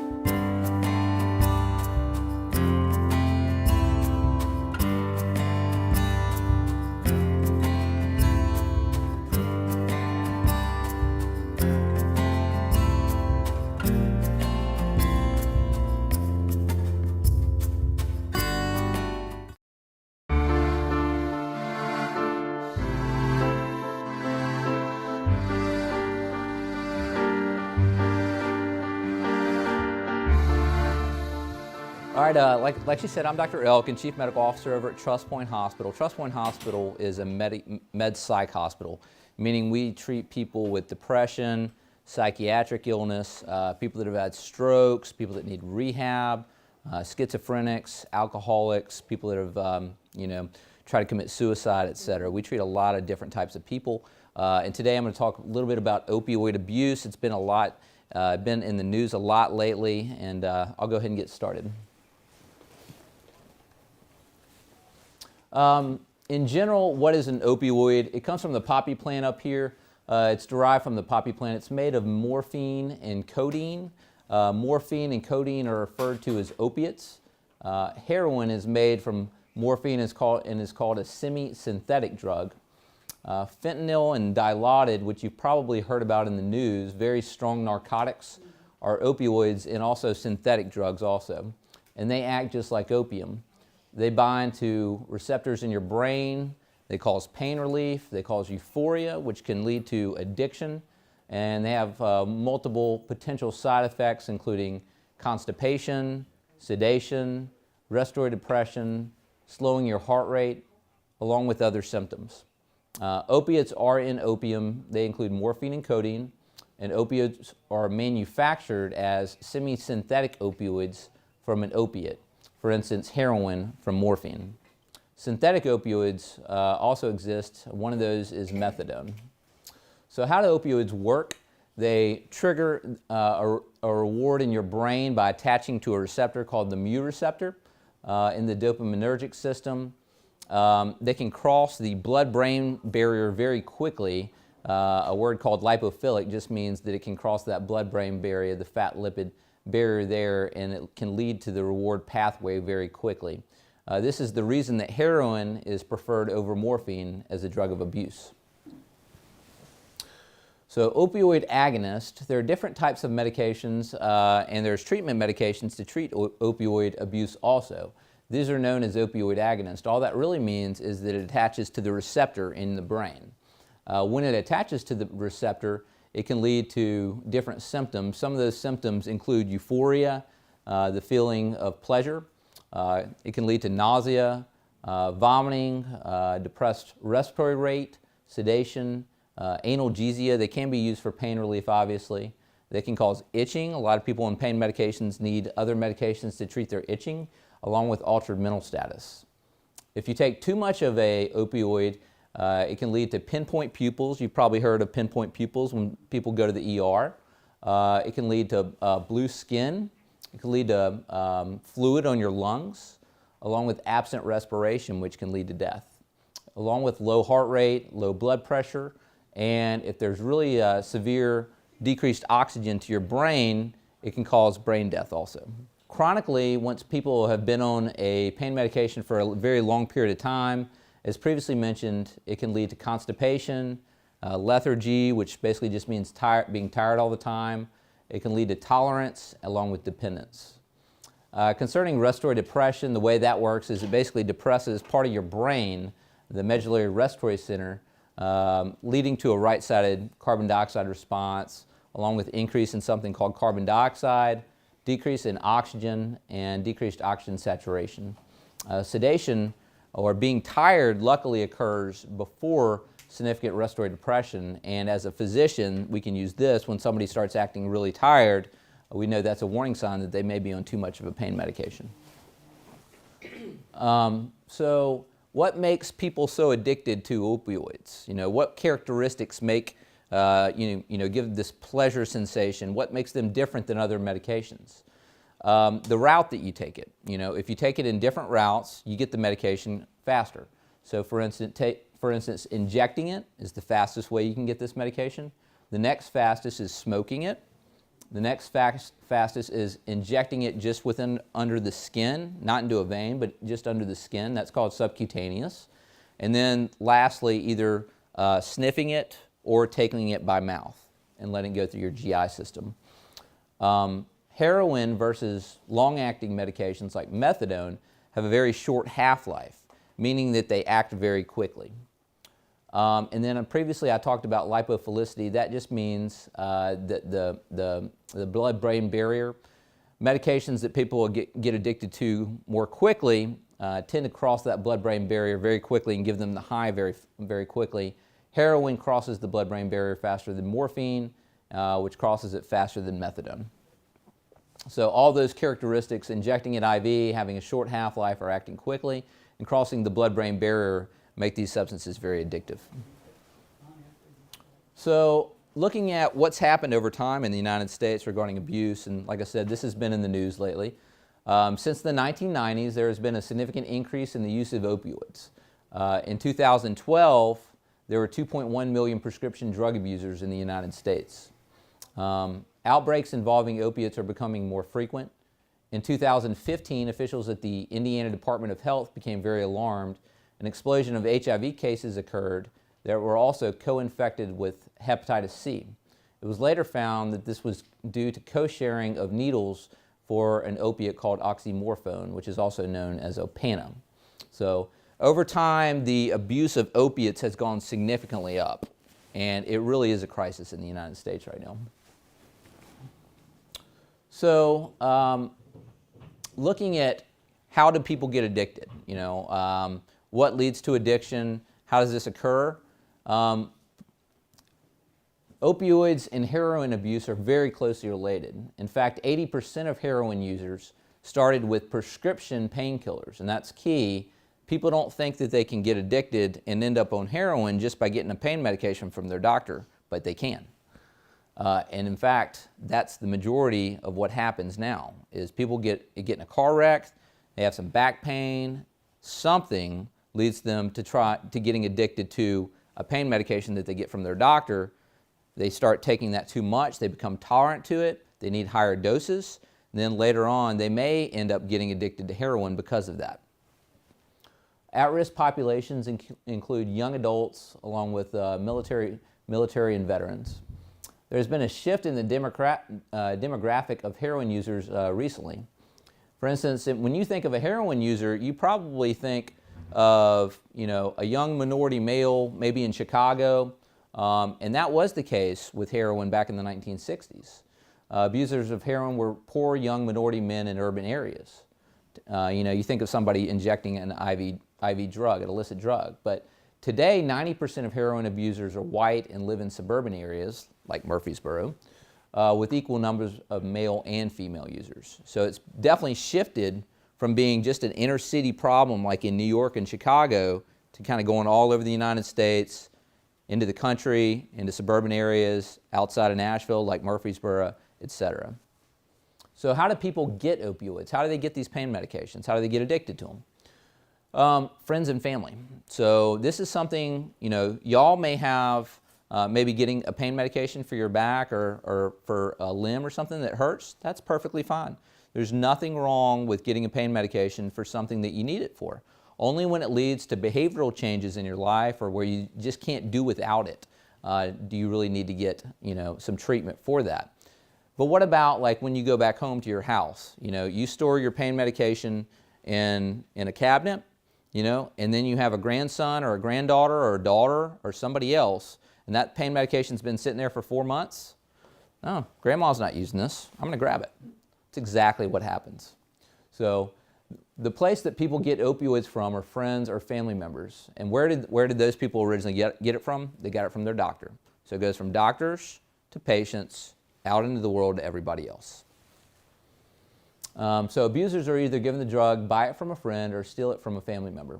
Rarely do they buy it on the street from a drug dealer like they used to do back in the 50s and 60s. Only 4% of cases is that relevant now. So there's been a jump in prescriptions at pharmacies. In 2000, 174 million prescriptions for opioids were prescribed, and in 2009 it jumped to 257 million prescriptions. So looking at overdoses and opioid deaths, we talked about the fact that it suppresses your brain, causes sedation, causes a decrease in your respiratory drive. It basically makes you stop breathing if you take too much and you overdose on it. And when you stop breathing, that leads to no oxygen in your brain and you go brain dead. The increased number of prescriptions has led to a jump in opioid deaths. There are 16 times as many opioid deaths now versus the year 2000. In 1999, there were 2,900 deaths from opioids. And in 2014, this number is staggering to me. That number has jumped from 2,900 to 47,000 overdose deaths. It's something to think about, isn't it? Car wrecks have decreased since 1980 due to basically people starting to wear seat belts, airbags, cars being safer. Basically, the car industry really concentrating on decreasing MVAs and deaths related to motor vehicle accidents. However, drug poisoning and overdoses has risen above car wrecks starting in the year 2006. So if you look at a graph prior to 2006, there are more car wrecks leading to deaths in the United States, and now more opiate overdoses lead to deaths than car wrecks now. So overdose deaths are mainly due to prescription opioids. They're not usually due to heroin. So who's writing prescriptions? Mainly general doctors, primary care providers. And what's the number one drug that's abused? The number one drug that people get addicted to is OxyContin. It has a very, very, very high abuse potential. So this is just a graph looking at deaths from heroin. On the very left is 2002. It shows approximately 2,000 deaths from heroin that year. And in 2015, it shows close to 13,000 to 14,000. Now this graph doesn't show prescription opioid deaths, just from heroines, but you can see how it's had a significant increase over time. So talking about OxyContin, OxyContin is one of the most abused prescription opioid medications, and personally I don't prescribe it. Looking at the history of OxyContin, who made OxyContin? A pharmaceutical sales company called Purdue Pharma. 1996, it was introduced with a very strong marketing plan. They took doctors to the Bahamas and things, and gave them rooms and free vacations at that time. And they sold a lot of doctors that had a lot of pain patients on this medication, but they didn't tell them about how addictive it was. So this medication grew very quickly since 1996. And since then, a lot of people have become addicted to this medication, which has led to addiction to heroin and other medications also. So pharmaceutical sales reps got large bonuses for pushing OxyContin for non-cancer chronic pain. Addiction rates for prescribed OxyContin are unclear, but some studies have shown it to be as high as 45%, meaning if you take this once, there's a 45% chance you'll get addicted to it. Thus, use of OxyContin for non-cancer pain increased tenfold, and for cancer pain, it increased fourfold. The company that owns it made $2.5 billion on the medication in 2012, and the state of Kentucky sued Purdue Pharma for misrepresentation and got approximately $24 million at the time. So looking at opioid marketing, the majority of countries don't allow you to market pain medications and opioids, potential medications that might be addictive. The United States and New Zealand are the only two first world countries that have not banned direct pharmaceutical to consumer marketing. So what does the government and the CDC, they're kind of the head of medicine in the United States, Center for Disease Control, what are their guidelines for treating chronic pain? You should use non-opiates, obviously, firsthand. You should try to use something that doesn't have an addictive potential to treat your pain first. You should try to avoid long-acting opiates like OxyContin, as it doesn't really treat the pain better and there's more overdose potential. And for physicians, we should check urine drug screens, along with, there's something on the internet called a prescription monitoring website, which all pharmacies have to put. When somebody goes to the pharmacy and they get a prescription for pain medications, if somebody has a significant abuse potential, they'll go to another doctor and they'll get another prescription. And historically, before the internet existed, they would just kind of doctor shop around and get tons and tons and tons and tons and tons of prescription medications. A lot of times they would just sell them. And that's how they would live. They'd make money off that. And so to monitor that and monitoring our patients, we should check urine drug screens and check that prescription monitoring website to make sure that a patient we're seeing didn't get a prescription for opiates yesterday and they're coming to see me today and trying to get another prescription when they just got 30 pills yesterday. This kind of goes into taking a history from a patient, and this is more geared toward medical professionals, but I'll go over a few of these things, and I'll give you some of the examples of when I see a patient, what I'm asking, what I'm trying to get out of them. Always, ask general open-ended questions like, what are you using?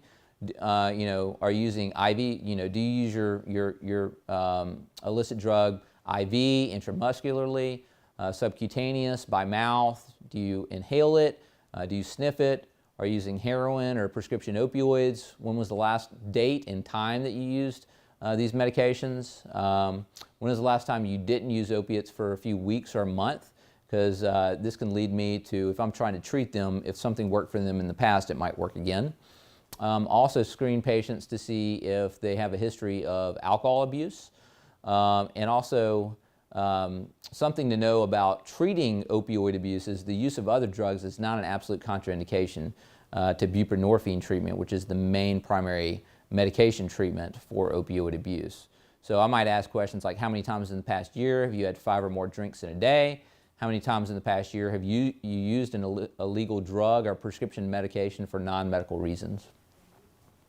Also, when I'm taking a history from a patient, I want to concentrate on alcohol and benzodiazepines, because if I'm going to treat somebody with the different medications that you can treat opioid abuse for, sometimes if you combine those medications with alcohol or something like Xanax, sometimes that can be a contraindication and can lead to side effects.